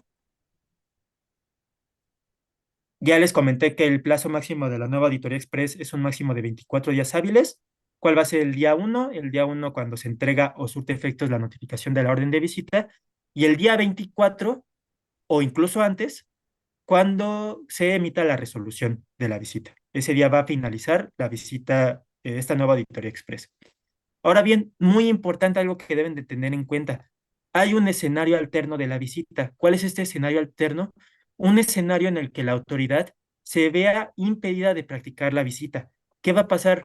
Si los visitadores van al domicilio o al lugar que se establecía en la orden que iban a visitar y este domicilio o este lugar no existe o no corresponde al contribuyente, o las personas que se encuentran no atienden a los visitadores, o estas personas que se encuentran se niegan a llevar a cabo la visita o impiden que se practique, lo que va a hacer la autoridad es que primeramente se va a ir y va a notificar la orden de visita por estrados o por buzón tributario. Una vez que notifica esta orden, va a regresar dentro de los 3 días hábiles siguientes. Y si otra vez se vuelve a ver impedida a practicar la visita, lo que va a hacer es que va a emitir notificación por cualquiera de las vías establecidas en el artículo 134, resolviendo que el contribuyente sí emite estos FDIs falsos. Entonces, esto nos muestra que es esencial atender esta visita, porque si tú no atiendes esta visita y la autoridad se ve totalmente impedida de practicarla, lo que va a hacer es que va a determinar de forma automática, en el plazo correspondiente, que el contribuyente emite CFDIs falsos. Entonces, esto es muy importante tener en cuenta, que es muy importante atender esta visita sí o sí.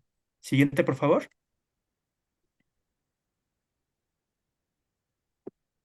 Ahora bien, aquí hay que tener en cuenta cuáles son las consecuencias. Hay que tener en cuenta que además de que se le van a cancelar los sellos digitales, se va a publicar el nombre y clave del RFC del contribuyente auditado, del emisor, en el portal del SAT y en el DOF, como pasaba en el 69. ¿Cuánto va a pasar esto? Dentro de los 45 días hábiles siguientes en que surte efecto la notificación de la resolución. Entonces van a publicar a esta persona. Y aquí viene algo fundamental, ya con el tema de los receptores de los FDIs. Estos receptores de los FDIs van a contar con un plazo de 30 días naturales a partir de que se publique este contribuyente en el DOF. ¿Para qué? Para revertir el efecto fiscal que le hayan dado a los CFDIs emitidos por estos contribuyentes que auditaron mediante la presentación de declaración complementaria. Y si no revierten el efecto fiscal de estos CFDIs, se les va a restringir temporalmente sus sellos digitales. Esto es muy grave, porque en el procedimiento del 69, estos receptores tenían la posibilidad de demostrar la existencia de la operación amparada de los CFDIs que recibieron. Y aquí es diferente. Aquí lo que la ley establece es que se va a obligar a estos receptores a revertir el efecto fiscal de estos FDIs. No se les da un derecho expreso, no se les da su garantía de audiencia para demostrar la existencia de esta operación, sino que se les obliga a revertir el efecto fiscal, ya que si no lo hacen, se les restringirá temporalmente sus sellos digitales. Entonces, esto es muy importante y vemos cómo esta auditoría es más agresiva porque obliga a este receptor pues a revertir el efecto fiscal cuando antes tenían la posibilidad de demostrar la existencia de la operación. Siguiente, por favor. Aquí simplemente les dejamos en pantalla cuáles van a ser las opciones de defensa que van a tener posteriormente el emisor del CFDI. ¿Puedes darle a la siguiente, por favor, Dulce? Y también el receptor, aquí se las dejamos en pantalla, simplemente lo que ustedes deben de conocer es que efectivamente hay medios o pasos a seguir después de la auditoría tanto para el emisor y el receptor en caso de que quieran defenderse. Ojo muy importante con el tema del receptor. Les comenté que este receptor se le obliga a prácticamente a revertir el efecto fiscal si no quiere que le restrinjan sus sellos digitales. Pues vamos a ver cómo en la práctica muchos contribuyentes van a presentar amparo indirecto para intentar ejercer su garantía de audiencia y que no les suspendan, no les restrinjan temporalmente sus sellos digitales. Entonces vamos a ver cómo en la práctica se va a ir viendo esta defensa del contribuyente y vamos a ir viendo qué criterios van sacando los tribunales, porque definitivamente este procedimiento atenta contra muchos aspectos de inconstitucionalidad y aquí en el tema del receptor lo vemos muy obvio con la afectación de la garantía de audiencia. Siguiente, por favor. Aquí también les dejamos en el material unas diferencias de esta nueva auditoría express con el procedimiento del 69. Básicamente, como les comenté, es un 69, pero 10 veces más agresivo, más rápido y pues más grave, ¿ok? Siguiente, por favor. Ahora bien, aquí podemos ver, vamos a hablar el tema de las consecuencias, nada más las quiero platicar de forma muy general. Siguiente, por favor. ¿Cuáles van a ser las consecuencias de emitir estos CFDIs o utilizar estos CFDIs falsos? En primera instancia para los CEFOS, y ahorita voy a invitar aquí a la licenciada Estefanía si quiere comentar algo, pero básicamente podemos ver que los CEFOS, ya sea derivado del procedimiento del 69B o de la nueva auditoría express, porque estas consecuencias pueden derivar específicamente de cada procedimiento, pero podemos ver que a los CEFOS les pueden exponerlos públicamente listando su nombre y clave del RFC de forma pública, pueden llegar a multarlos, pueden llegar a restringirles sus sellos, pueden cancelar sus sellos, pueden incluso negar la inscripción de personas en el RFC a personas morales que están vinculadas a estos CEFOS, e incluso puede ver la aplicación que vamos a ver más adelante de la prisión preventiva oficiosa y de la pena de prisión de 2 a 9 años. Aquí déjame comentar nada más la de los EDOS, Estefanía, y te doy la palabra. Siguiente, por favor. Aquí podemos ver el tema de los EDOS. A diferencia de los EFOS, a los EDOS, por la naturaleza de lo que están llevando a cabo, a ellos les pueden llegar a determinar créditos fiscales. A los EFOS, por ser EFOS, no les determinan créditos fiscales, ellos simplemente los detectan, pero a los EDOS es a los que les determinan créditos fiscales e incluso a los que les caen multas muy, muy altas, del 55 al 75% del valor de cada CFDI que le hayan dado efecto fiscal. A ellos también les pueden restringir los sellos digitales, también pueden negar la inscripción en el RFC de personas morales vinculadas a estos CEDOS, e incluso, otra vez, prisión preventiva oficiosa y la pena de prisión de 2 a 9 años por el delito establecido en el artículo 113 bis. No sé si quieres aquí comentar algo, Estefanía. Sí, hola, buenas tardes, comunidad 100% fiscal.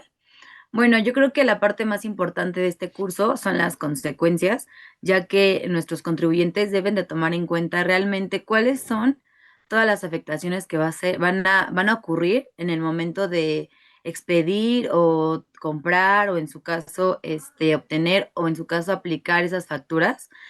Entonces, como ya lo comentaron durante la plática, creemos que en la materia ya práctica uno de los problemas más grandes es la restricción de los sellos o hasta la cancelación, ya que ocurre un factor de que ponen stop la empresa. Otro punto importante que es relacionado a las reformas del 2026 es sobre la prisión preventiva, que ya le están relacionando tanto en materia fiscal, materia penal, y por lo tanto pues ya están tipificando el delito de expedición de comprobantes falsos y la utilización de esos comprobantes falsos. Y como lo comenta el licenciado Pedro, pues ya lo están, ya tenemos un concepto real de que en qué momento la autoridad va a considerar que estos comprobantes fiscales van a ser considerados falsos en caso de que exista una simulación de operaciones o en su caso de utilizarlos cuando éstas sean inexistentes o sean falsas. Como tal, como dice el licenciado Pedro, no existe un comprobante falso, ya que en realidad estos son expedidos por la misma autoridad. Sin embargo, ya lo que va a derivar que sea falso, sea considerado falso, es en el momento de lo que actúe o cómo se utilice este CFDI. Entonces, ahorita más adelante vamos a explicar un poquito más sobre la materia penal relacionada a la prisión preventiva y sobre el tema de la prisión, de cómo va y cómo se va a ir relacionando con la materia fiscal. Ahora, podemos notar que tanto consecuencias de los EFOS y como de los CEDOS son similares. Sin embargo, una parte que afecta muchísimo es a los CEDOS en materia que es administrativa fiscal. ¿En qué sentido? Pues una, en consecuencia de ser considerado cuando se expiden comprobantes fiscales, pues al final ellos, ¿qué consecuencia tienen? Pues tener que volver a presentar declaraciones, tener que regularizarse, pagar multas, recargos. ¿Por qué? Porque esas deducciones no van a ser efectivamente, no van a poder utilizarlas efectivamente. Entonces, esos son mis comentarios, licenciado Pedro, y aquí podemos entrar ya a lo que es el ámbito penal, que creo que es la que sigue, licenciado. Correcto. Y ahí dando seguimiento a lo que comenta Steph, es muy importante el tema de la restricción y cancelación, porque vemos aquí que ya se combinan temas de cancelación de sellos digitales que, como hemos visto, han sido muy graves y un poco complicados de solucionar, porque pues el contribuyente deja de facturar, ¿no? Ahora bien, siguiente, por favor. Nos pregunta Lupita dónde están los listados de los CEFOS. Literalmente te metes al portal del SAT y hay un apartado que dice listado 69. Ahorita todavía no sacan el listado de la nueva Auditoría Express, pero va a haber un nuevo listado donde también van a estar estos contribuyentes, pero con que tú busques en internet listado artículo 69 SAT, te va a salir ese listado. Y pues posteriormente va a salir el nuevo listado que seguramente se va a llamar listado 49 bis, porque ahí es de donde está la nueva Auditoría Express. Ahora bien, prisión preventiva oficiosa por cualquier actividad relacionada con falsos comprobantes fiscales. Vamos a entrar directamente ya al ámbito penal. Primero, antes de hablar directamente de la prisión preventiva oficiosa, hay que establecer cuál es el delito genérico o el tipo penal que se va a actualizar automáticamente con este tema de los FDIs falsos. ¿Por qué? Porque lo que nos va a establecer el artículo 49 bis, es decir, el artículo de la nueva Auditoría Express, lo que nos va a decir es que la Secretaría de Hacienda y Crédito Público va a poder proceder penalmente contra cualquier actividad relacionada con estos FDIs falsos. ¿Qué va a pasar? Nos va a redirigir al artículo 113 bis del Código Fiscal de la Federación, que nos va a establecer que a quien por sí o por interpósita persona expida, enajene, compre, adquiera o dé efectos fiscales a estos CFDIs que no amparan operaciones existentes, verdaderas o actos jurídicos reales, se les va a poder imponer una pena de prisión de 2 a 9 años. Características importantes de este delito: amerita prisión preventiva oficiosa, como lo vamos a comentar más adelante. Obviamente se requiere una querella por parte de la Secretaría de Hacienda y Crédito Público para proceder penalmente por este delito, es decir, necesita actuar la Procuraduría Fiscal de la Federación, o incluso en este delito puede llegar a participar para la querella la parte jurídica del Servicio de Administración Tributaria. Hay que tener en cuenta algo muy importante. Este delito se puede investigar y perseguir independientemente del estado en que se encuentre el procedimiento administrativo que en su caso se haya iniciado. ¿Qué quiere decir esto? Que, por ejemplo, no es necesario que la autoridad para investigar y perseguir este delito agote previamente la nueva Auditoría Express. Ya para luego, posteriormente, demostrar la responsabilidad penal, sí sería necesario que esta Auditoría Express obviamente haya acabado, porque solo así se va a poder demostrar la culpabilidad de este contribuyente, pero en un inicio, para investigar y perseguir este delito, no es necesario que se haya terminado previamente algún procedimiento administrativo previo. Esto es muy importante. Hay que tener en cuenta que este delito puede dar lugar a la causación de un daño material a la hacienda pública, que es muy importante aquí en sentido estricto, el único que puede generar este daño es el EDOS, es decir, el que le dio efecto fiscal a estos FDIs. ¿Por qué? Porque el EFOS únicamente la pone en peligro al emitir estos FDIs. Por otra parte, hay que tener en cuenta lo que comentamos al inicio. Este delito se puede perseguir simultáneamente con el delito de lavado de dinero, de operaciones con recursos de procedencia ilícita, que a su vez se puede relacionar con la delincuencia organizada. Y otra parte importante es que esta sanción de 2 a 9 años también se va a poder dar a la persona que permita o publica a través de cualquier otro medio anuncios para la adquisición o enajenación de estos FDIs. E incluso esta sanción establece supuestamente el Código Fiscal de la Federación, que también se va a poder dar a los titulares de las plataformas de estos servicios digitales donde se publiciten estos FDIs. Siguiente, por favor. Entonces, este es el delito que está en el 113 bis. Aquí les dejamos tiempos de preclusión, de prescripción, que básicamente son los tiempos en los que la autoridad va a poder actuar en contra de este delito. preclusión es el término que va a tener la Secretaría de Hacienda y Crédito Público para formular una querella ante la Fiscalía General de la República, y por otra parte, el otro tiempo que va a tener la Fiscalía General de la República ya para ejercer una acción penal ante un juez de control. Siguiente, por favor.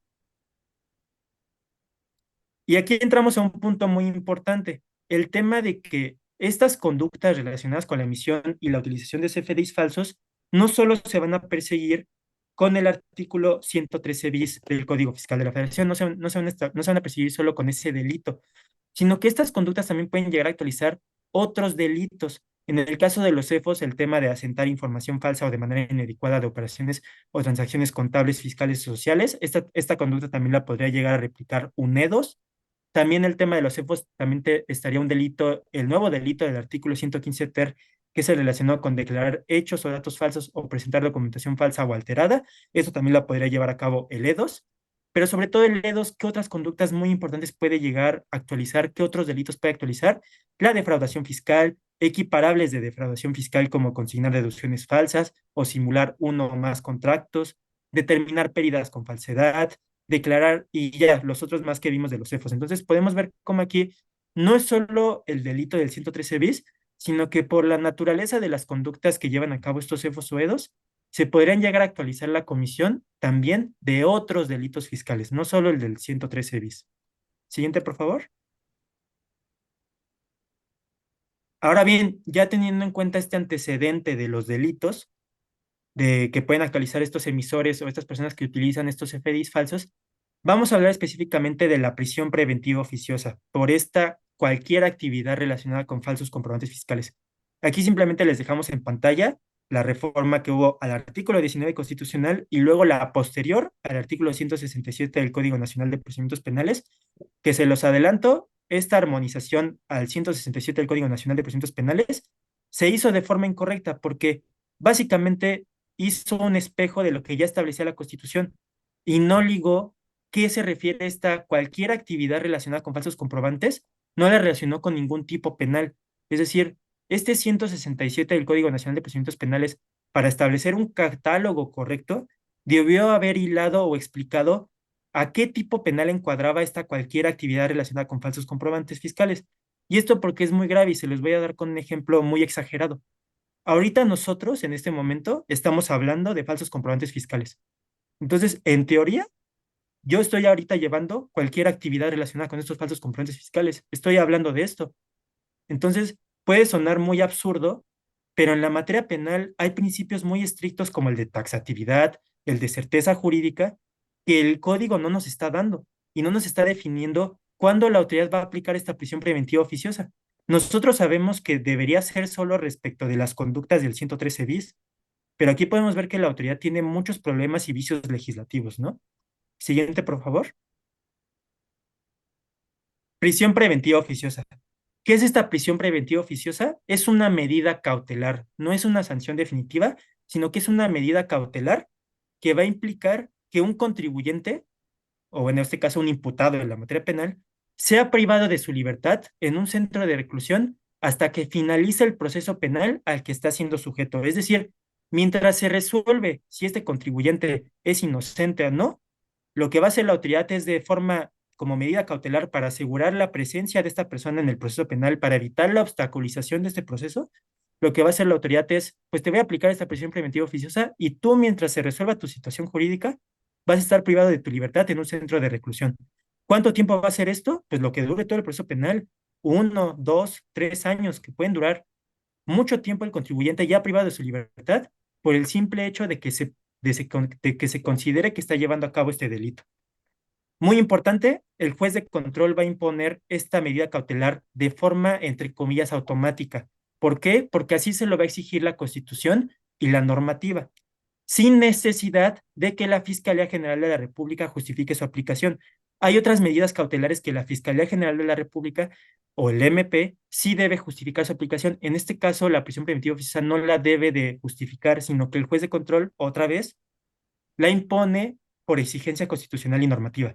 ¿Para qué aplica esta prisión preventiva oficiosa? Pues para todo el catálogo de delitos que establece el artículo 19 constitucional y el 167 del Código Nacional de Procedimientos Penales, Y hay que considerar que esta figura, como lo comentó el maestro Raúl en un inicio, ya ha sido declarada inconvencional por ser violatoria de tratados internacionales en materia de derechos humanos. Sin embargo, ¿qué ha hecho el gobierno en turno? Al contrario de atender estas sentencias de que esta medida cautelar atenta contra los derechos humanos, lo que ha hecho es, por el contrario, aumentar este catálogo de delitos. Siguiente, por favor. Sí, y ahí, Pedro, súper importante, ¿no? O sea, el hecho es que el procedimiento ahí está, los jueces de control van a tener muchas situaciones que determinar y provisionalmente lo que se espera, pues es un elemento, segunda perla, amigos, para que la tengan y apúntenla. A ver, la prisión preventiva oficiosa va a ser para el administrador único de la empresa, porque nada más tenemos administrador único, o tengo consejo de administración. Analicen esa tarea que les estoy comentando. Es súper importante. Nosotros hemos estado trabajando mucho con las empresas en la conformación de los órganos de administración de las empresas y nosotros hemos tenido la mala suerte con clientes de que si es administrador único, ahí va solito el administrador único, ¿eh? Pero si es consejo de administración, van todos, ¿eh? Tarea para que lo analicen. ¿Qué tenemos en la empresa? ¿Consejo de administración o administrador único? Primer elemento. Segundo elemento, Pedro, que esta lámina es súper importante más allá del terreno administrativo, más allá del terreno penal, más allá del terreno contable. Esta lámina es cómo una persona puede ser ligada a un procedimiento penal sin que se dé cuenta, ¿no, Pedro? Correcto, aquí vamos a ver ya cómo se aplica esta prisión preventiva oficiosa, es decir, vamos a ver cómo la autoridad va a aplicar esta medida cautelar. ¿Qué va a pasar por regla general? Lo que va a pasar por regla general es que este contribuyente no lo van a citar, sino lo que va a pasar es que este contribuyente no va a tener conocimiento de que se le está investigando, ni de que tanto de la Secretaría de Hacienda y Crédito Público, ni por parte del MP, por la Fiscalía General de la República, ni también de cuando la Fiscalía General de la República ejerce la acción penal. El contribuyente generalmente no se va a dar cuenta de esto. ¿Por qué? Porque si citaran al contribuyente, pues va a existir el riesgo de que éste se pueda llegar a fugar, por ejemplo. Entonces la autoridad lo que va a hacer es llevar a cabo este procedimiento en cautela, en silencio. ¿Qué va a pasar? La Fiscalía General de la República va a solicitar al juez de control que emita una orden de aprehensión en contra de este contribuyente, la cual el juez de control, pues de forma usual, va a conceder que se expida esta orden de aprehensión, pues bajo la justificación de que estamos encuadrando en un delito que se considera grave, que amerita prisión preventiva oficiosa. Esto no es correcto de forma estricta, pero sin embargo lo que estamos comentando aquí es que generalmente este juez de control pues sí va a emitir esta orden de aprehensión en este caso en concreto cuando la Fiscalía General de la República se lo solicite. ¿Qué va a pasar? Se va a emitir esta orden de aprehensión y la policía ministerial va a ir a ejecutar esta orden de aprehensión, van a ir a aprender al contribuyente y lo que va a hacer esta policía ministerial es que lo va a llevar al centro de justicia donde se va a llevar a cabo la primera o se va a materializar la audiencia inicial del proceso penal, que si lo quieren ver de forma coloquial, es la primera etapa del proceso penal. Ahora bien, durante esta audiencia inicial, ¿qué va a pasar? Lo que va a hacer el juez de control es que va a imponer, entre comillas, de forma automática, por exigencia constitucional y normativa, esta medida cautelar, la prisión preventiva oficiosa, le va a decir al contribuyente, mientras se resuelve tu situación jurídica en este proceso penal, vas a estar recluido en un centro de reclusión. Entonces, este contribuyente va a ser ingresado en este centro de reclusión y pues va a estar aquí hasta que finalice el proceso penal. Básicamente es eso. Así se va a aplicar la prisión preventiva y es el tema de que el contribuyente, pues hasta que se defina su situación jurídica, pues va a estar privado de su libertad 1, 2 o 3 años, el tiempo que dure este proceso penal. Siguiente, por favor. Y claro, Pedro, ahí vamos a tener que entrar a las medidas, vamos a tener que entrar al procedimiento, vamos a entrar a una serie de cosas.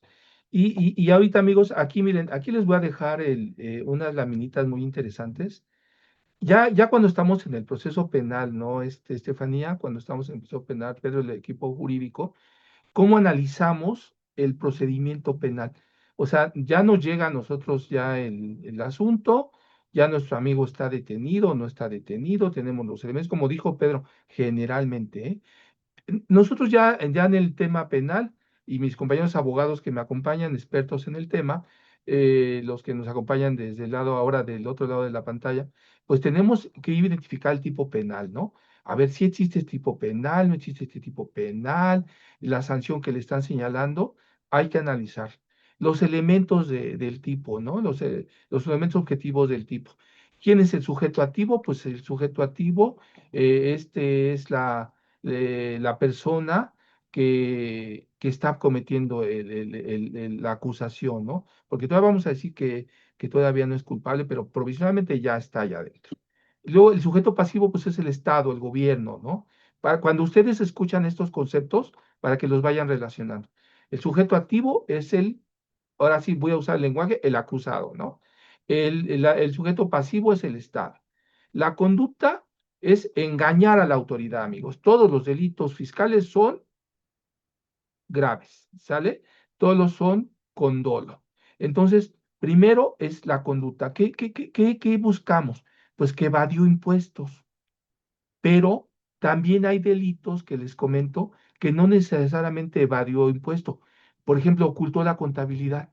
Delito de no permitir que la autoridad llevara a cabo sus facultades de comprobación. No estaba en el domicilio, delito de obstaculizar las facultades de comprobación. Tenemos que tener mucho cuidado. Constantemente vamos a Plaza de la República número 1 porque el contribuyente no lo encontraba. Y luego llega la policía ministerial, lo detiene y se lo lleva. Pero luego le dice, no está detenido, ¿eh? Está presentado, pero provisionalmente al susto ya se lo llevaron, porque le dice, aquí lo estoy presentando, ¿eh? Ahí me dijeron que lo presentaron, ¿sí? Pero provisionalmente ya se lo llevaron, ¿no? Bien jurídico protegido, el patrimonio de la federación, el patrimonio del Estado. El resultado, el delito material, ¿no? ¿Cuál fue el elemento con el cual se perjudicó a la hacienda pública? El objeto material, el monto del recurso que no se llevó a cabo. Hasta tú por ahí teníamos una pregunta ahí de uno de los compañeros, le voy a tratar de dar a Óscar Arroyo. Una cosa es la situación, ¿por qué tamaños? Pero en muchos delitos fiscales ni es el tamaño, ¿eh? Es la acción, el dolo. Entonces ahí tenemos, hay que ver los montos para sanción penal están en el 108 y los tamaños de la empresa no importan. Hemos tenido reciclos en acción penal por 50,000 pesos, ¿eh? Les comento. Bueno, el objeto y el nexo causal, ¿no? Es la relación entre la omisión del pago y la obtención del beneficio.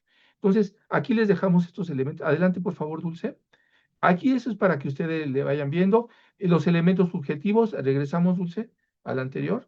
Aquí están los elementos subjetivos, el dolo, o sea, porque una cosa es que yo haya tenido un documento falso, pero en el fondo el análisis penal fiscal tiene que ver con que la persona sabe lo que está haciendo, ¿sí? Aquí no se prevé la modalidad culposa porque, pues a lo mejor yo no sabía apareció ahí una persona y por alguna situación causó un accidente, yo no estaba claro, pero en el mundo fiscal, la persona está muy clara de lo que está haciendo. Sabe que, sí, porque me ha tocado muchos contadores que dice, oye, ¿por qué estás aquí? Porque el contador me dijo que me cambie. Ah, porque siempre tiene la culpa el contador y el abogado, ¿eh? El contador me dijo que me cambiara, y él obedeció, ¿no? No, cuando viene la entrevista es lo delicado, ¿no? Los elementos normativos son, aparte del Código Penal, el Código Fiscal, ¿sí? Entonces, no nada más nos quedamos la ley del impuesto sobre la renta, la ley del IVA. Hay que estar muy abusados en esto. Los grados de ejecución, si fue instantáneo, en materia fiscal casi todos son instantáneos, ¿no? Quiere decir, en el momento que no pagué, en el momento que se generó la acción. Las formas de intervención, aguas aquí, porque luego hay gente que dice, yo tengo accionistas que no son de mi empresa. Hay verdadero beneficiario para su conocimiento, porque recibieron la orden, recibieron la acción. Eso nosotros lo analizamos para ver cuál es el grado de autoría. Hay coautoría, ¿no? O sea, uno o más personas se pusieron de acuerdo. O inducción, uno le dijo al otro, hazlo así, ¿sí? Complicidad, lo auxilió, le dijo cómo hacerlo, ¿sí? Y luego vienen muchas circunstancias calificadas graves, ¿no? cuándo se origina la conducta. ¿Cuándo se origina la conducta, amigos? Yo les comentaba, atrás del terreno administrativo están estos elementos. ¿Cuáles? Pues usó documentos falsos para enseñarnos la materialidad, ¿no? Lo certificó y firmó, y no firmó. Ahorita, por ejemplo, el IMSS y el SAT están muy dados a que si le presentamos un documento, pide la ratificación de las firmas, ¿eh? Hay que tener mucho cuidado, porque también en la reforma, ¿no, Pedro? Ahora le dieron facultades al SAT para ir a preguntarle a los notarios directamente, a ver, compruébame que este documento lo emitiste tú, ¿no? Eh, no entregar comprobantes fiscales, delitos, ¿no? Manifestar datos falsos para obtener devoluciones. No llevar sistemas contables, los obligatorios. Llega el SAT y no hay contabilidad y dicen, no pasa nada, no pasa nada. Hemos tenido casos en que el cliente no está por el monto, sino porque no llevaba contabilidad, violación al 110, al 111 de código. Declarar falsas pérdidas fiscales inexistentes. Eso es muy dado en los contadores de la vieja guardia, que meten pérdidas fiscales inexistentes, y ahí tenemos un montón de casos penales por ese sentido. Esquemas simulados de subcontratación. Estos, los REPSES, siguen siendo un esquema. Ahora, tenemos que analizar también si el imputado procede o no procede. O sea, tenemos que analizar en qué grado participó, no participó, si la Secretaría de Hacienda lo tiene en el catálogo. Y aquí hay un elemento bien importante, ¿no, Estefanía? Funcionan las dos normas al mismo tiempo. Si el delito no está en el Código Fiscal, puede estar en el Código Penal, ¿eh? Entonces, cualquiera de las dos va a proceder, ¿no? Y el delito, pues, y acuérdate aquí para Miriam, el delito de lavado de dinero se persigue simultáneamente al de defraudación fiscal, ¿eh? Hemos tenido muchos casos en que la gente depositó el recurso para darle la vuelta o pasar dinero de un estado a otro a través de las cuentas bancarias, ¿no? Ahí hay lavado de dinero, ahí hay lavado de dinero. Sí, adelante, por favor. Entonces, vamos a irnos esta es la defraudación equiparable. Ahí, consignar deducciones falsas, omitir el entero de retenciones. Aquí se las vamos a dejar esta laminita para que ustedes lo vean, para que podamos tener un poquito más de tiempo. De todos modos, también les dejé aquí los delitos relacionados con el RFC. Les voy a dejar los delitos con contabilidad, y quisiera, Dulce, que te fueras a la lámina 50 para que yo también le dé espacio a nuestra compañera Estefanía. Y aquí, amigos, analicen esta laminita.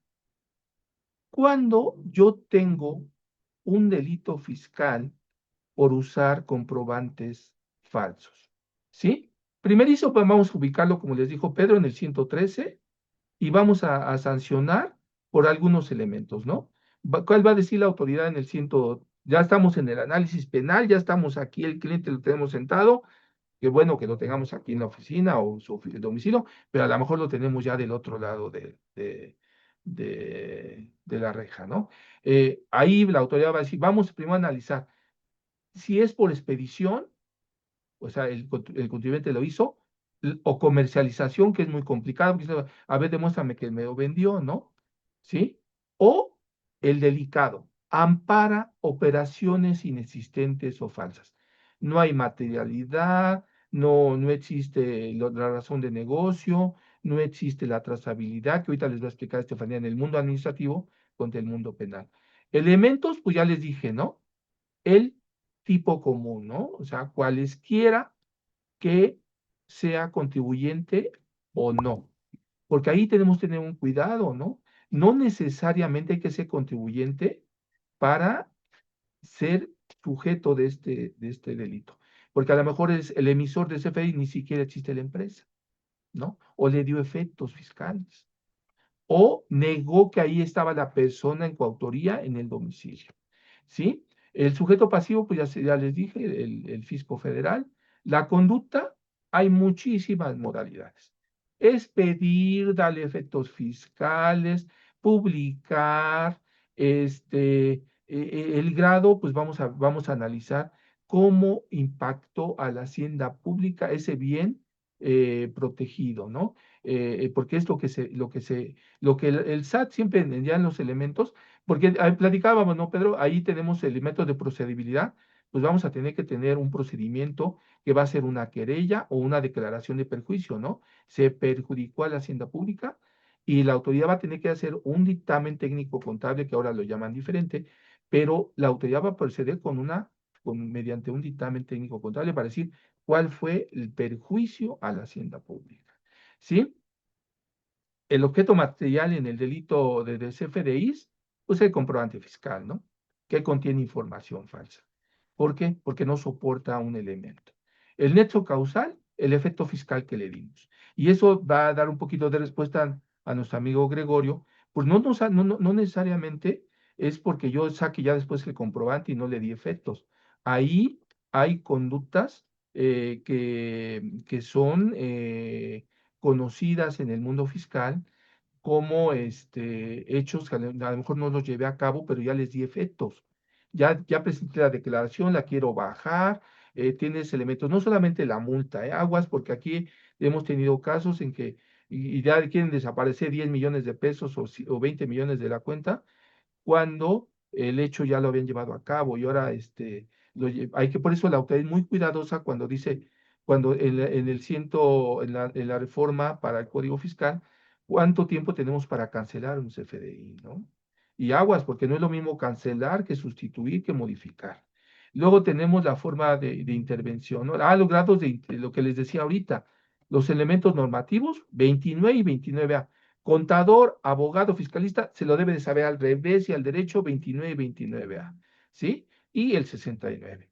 Grado de ejecución se consumó completamente en el momento en que llevó a cabo la operación, o lo que le decía para nuestro amigo Gregorio, hay tentativa. Oye, pues no lo logré llevar a cabo, pero sí tenía el CFDI. Lo incorporé a contabilidad. No se consumó porque a lo mejor por algún elemento externo no lo llegué a terminar, pero el 92 y el 95 del código hablan de la tentativa. Es que no lo acabamos, pues sí, pero el hecho es que hay una tentativa. Tener mucho cuidado en ese tipo de delitos. Luego tenemos, amigos, el grado de ejecución. No fue instantánea, no fue instantánea. El grado de intervención, el autor directo, el contador, la administración, el que está fuera de la empresa y usa prestanombres.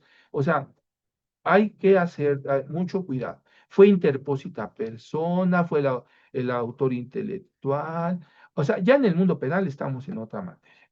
La naturaleza, dolosa, porque sabemos qué estás haciendo. Y vienen los grados de punibilidad, o sea, las sanciones. Esta laminita se las dejo aquí para que tengamos un análisis. Si se aburren o algo, pues la pueden leer ahí cuando se aburran un poquito en su casa. Ay, voy a ir a ver esa lámina porque ya les mandamos como 4 laminitas. Muchas, hay mucho material muy interesante, pero eso la pueden repasar y estudiar cuando no tengan sueño, no tengan sueño, pueden repasar esta laminita. Y entonces, amigos, este es el mundo penal. Yo quisiera que me acompañara Estefanía, Pedro, y platicáramos la parte preventiva, porque el SAT va a identificar, ¿no, Estef? Para que nos vayamos a la que sigue, Dulce, para que le demos un poquito de espacio a Estefanía. Cuando dice la autoridad, ¿cómo identifico esa empresa que utilizó CFDIs falsos? ¿Cómo identifico aquella que emite CFDIs falsos? Pues de entrada, pues ya les dijo Pedro, no tiene personal, no tiene infraestructura, no tiene capacidad técnica, no tiene material, no tiene razón de negocio.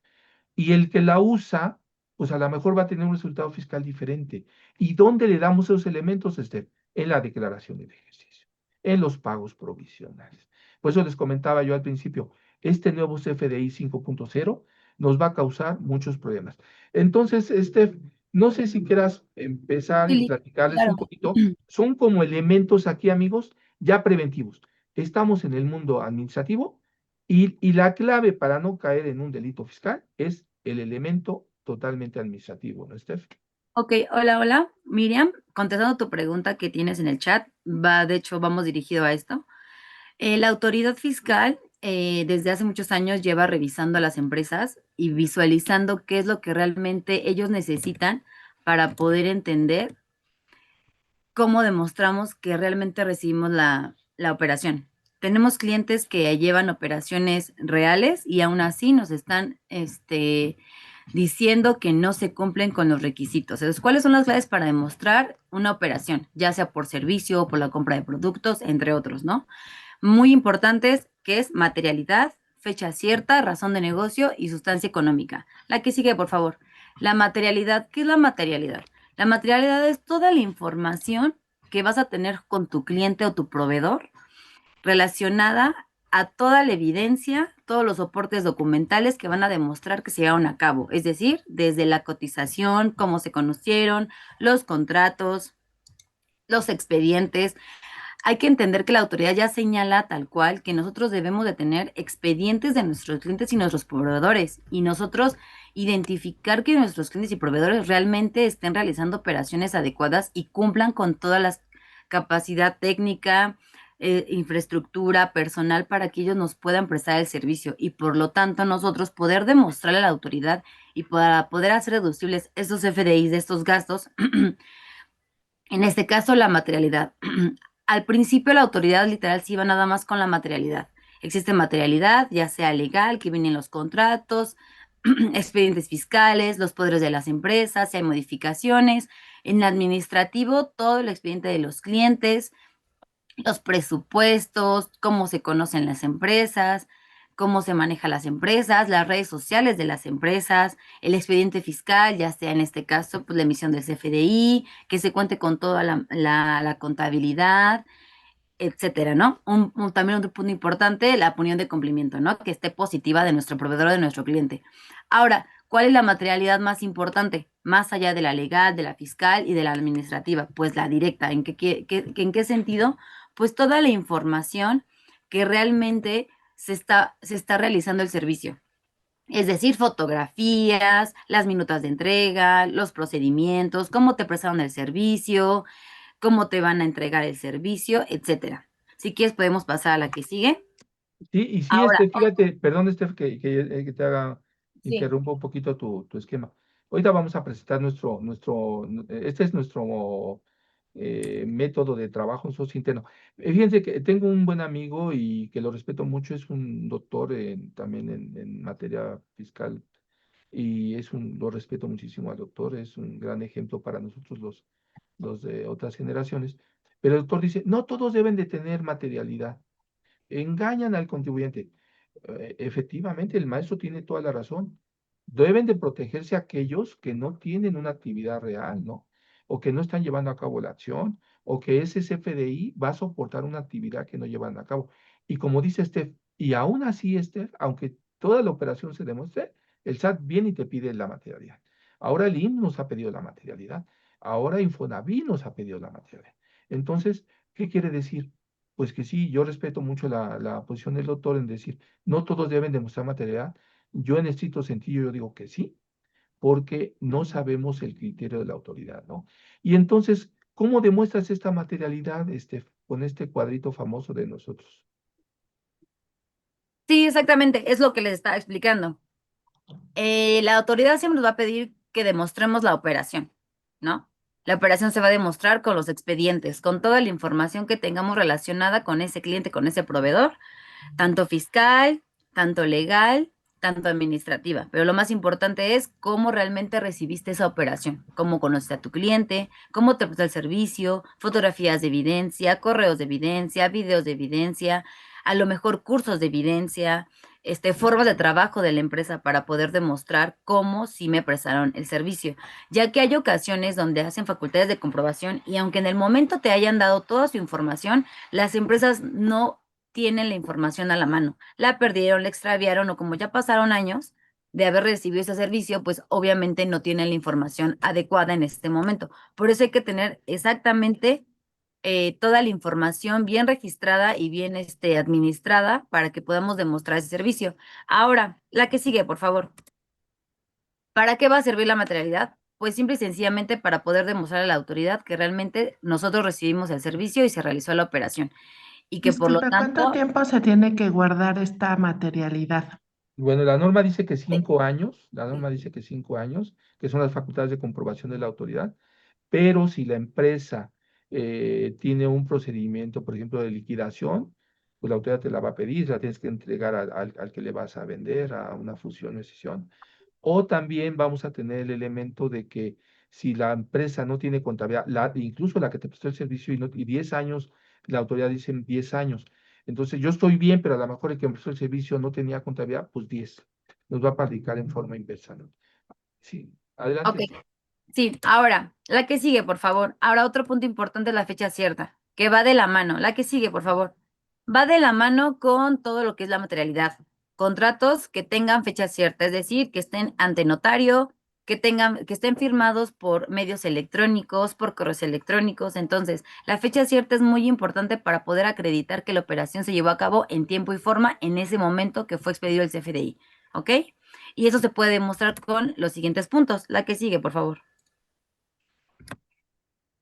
Ok, puede ser ratificándose ante notario, presentándose ante cualquier autoridad competente que les pueda dar constancia de que son verídicos y darle fecha cierta, inscribirlos al registro público o en materias, en documentos privados, pues en algún momento ahorita que son los medios electrónicos, que en la que sigue, es la que lo señala, la que sigue, por favor, que ya sea por medios de firma electrónica donde haya autoridad competente para poder certificar que esta firma es auténtica y se va a firmar en tiempo y forma y por lo tanto va a tener fecha cierta, por softwares, por información que podemos tener en a lo mejor en formatos específicos electrónicos o cualquier otra aplicación que pueda tener fecha cierta.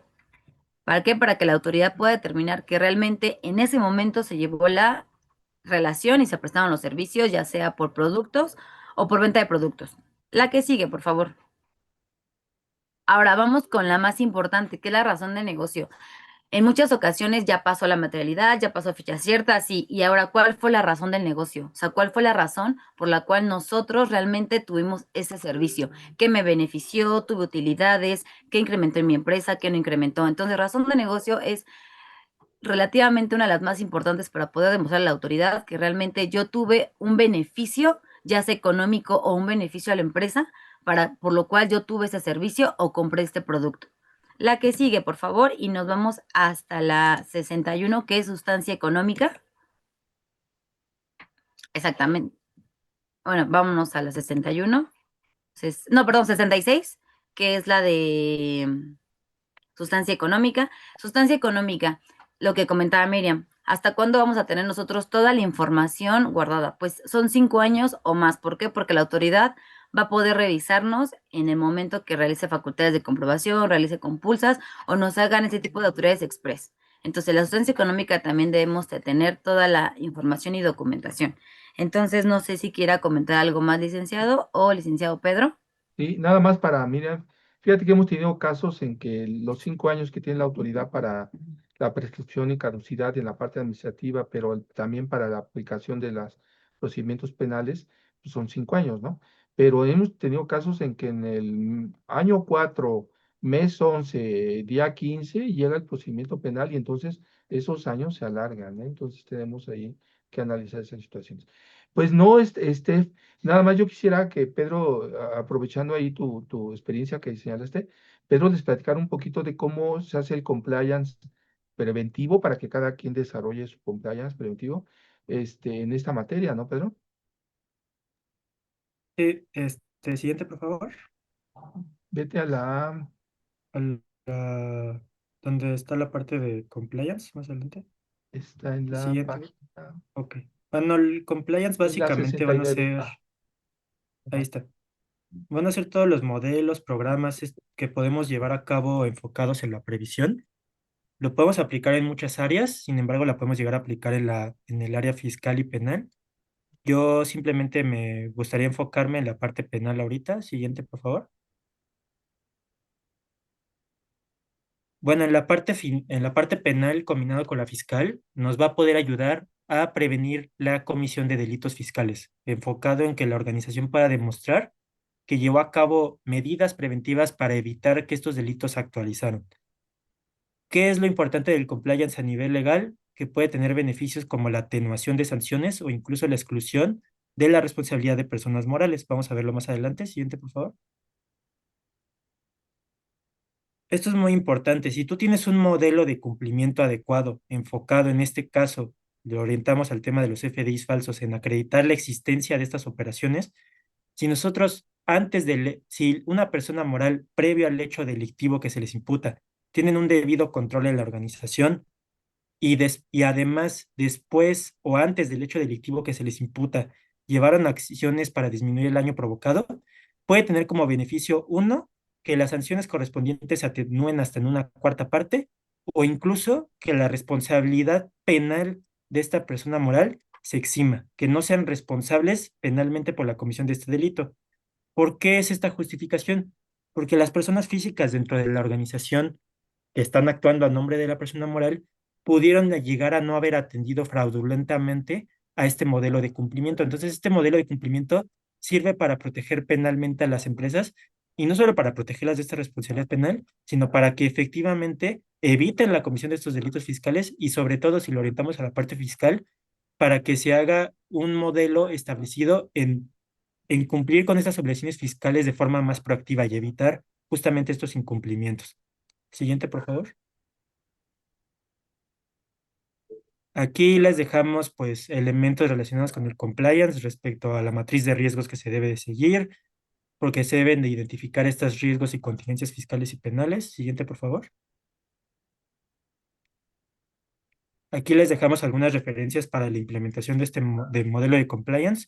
Está como referencia principal la política de integridad que establece el artículo 25 de la Ley General de Responsabilidades Administrativas, que nos establece básicamente cómo podemos armar esta política de integridad y que puede ser una base para establecer este modelo de cumplimiento. Siguiente, por favor. Igualmente nos sirve como referencia lo que nos establecen algunos códigos penales estatales, en este caso el de Quintana Roo y Yucatán, que nos establecen elementos básicos de cómo podemos armar un modelo de organización, gestión y prevención. Siguiente, por favor. Y bueno, aquí les dejamos un listado de recomendaciones. Básicamente este lo pueden checar en su material, pero son comentarios relacionados básicamente con el tema de lo que ustedes deben de evitar y que ya fuimos comentando poco a poco en la plática. Pues amigos, muchas gracias Pedro, muchas gracias Estefanía. Cualquier duda o aclaración, escríbenos en nuestras redes sociales. Somos 100% Fiscal. Asuntos fiscales, soluciones fiscales.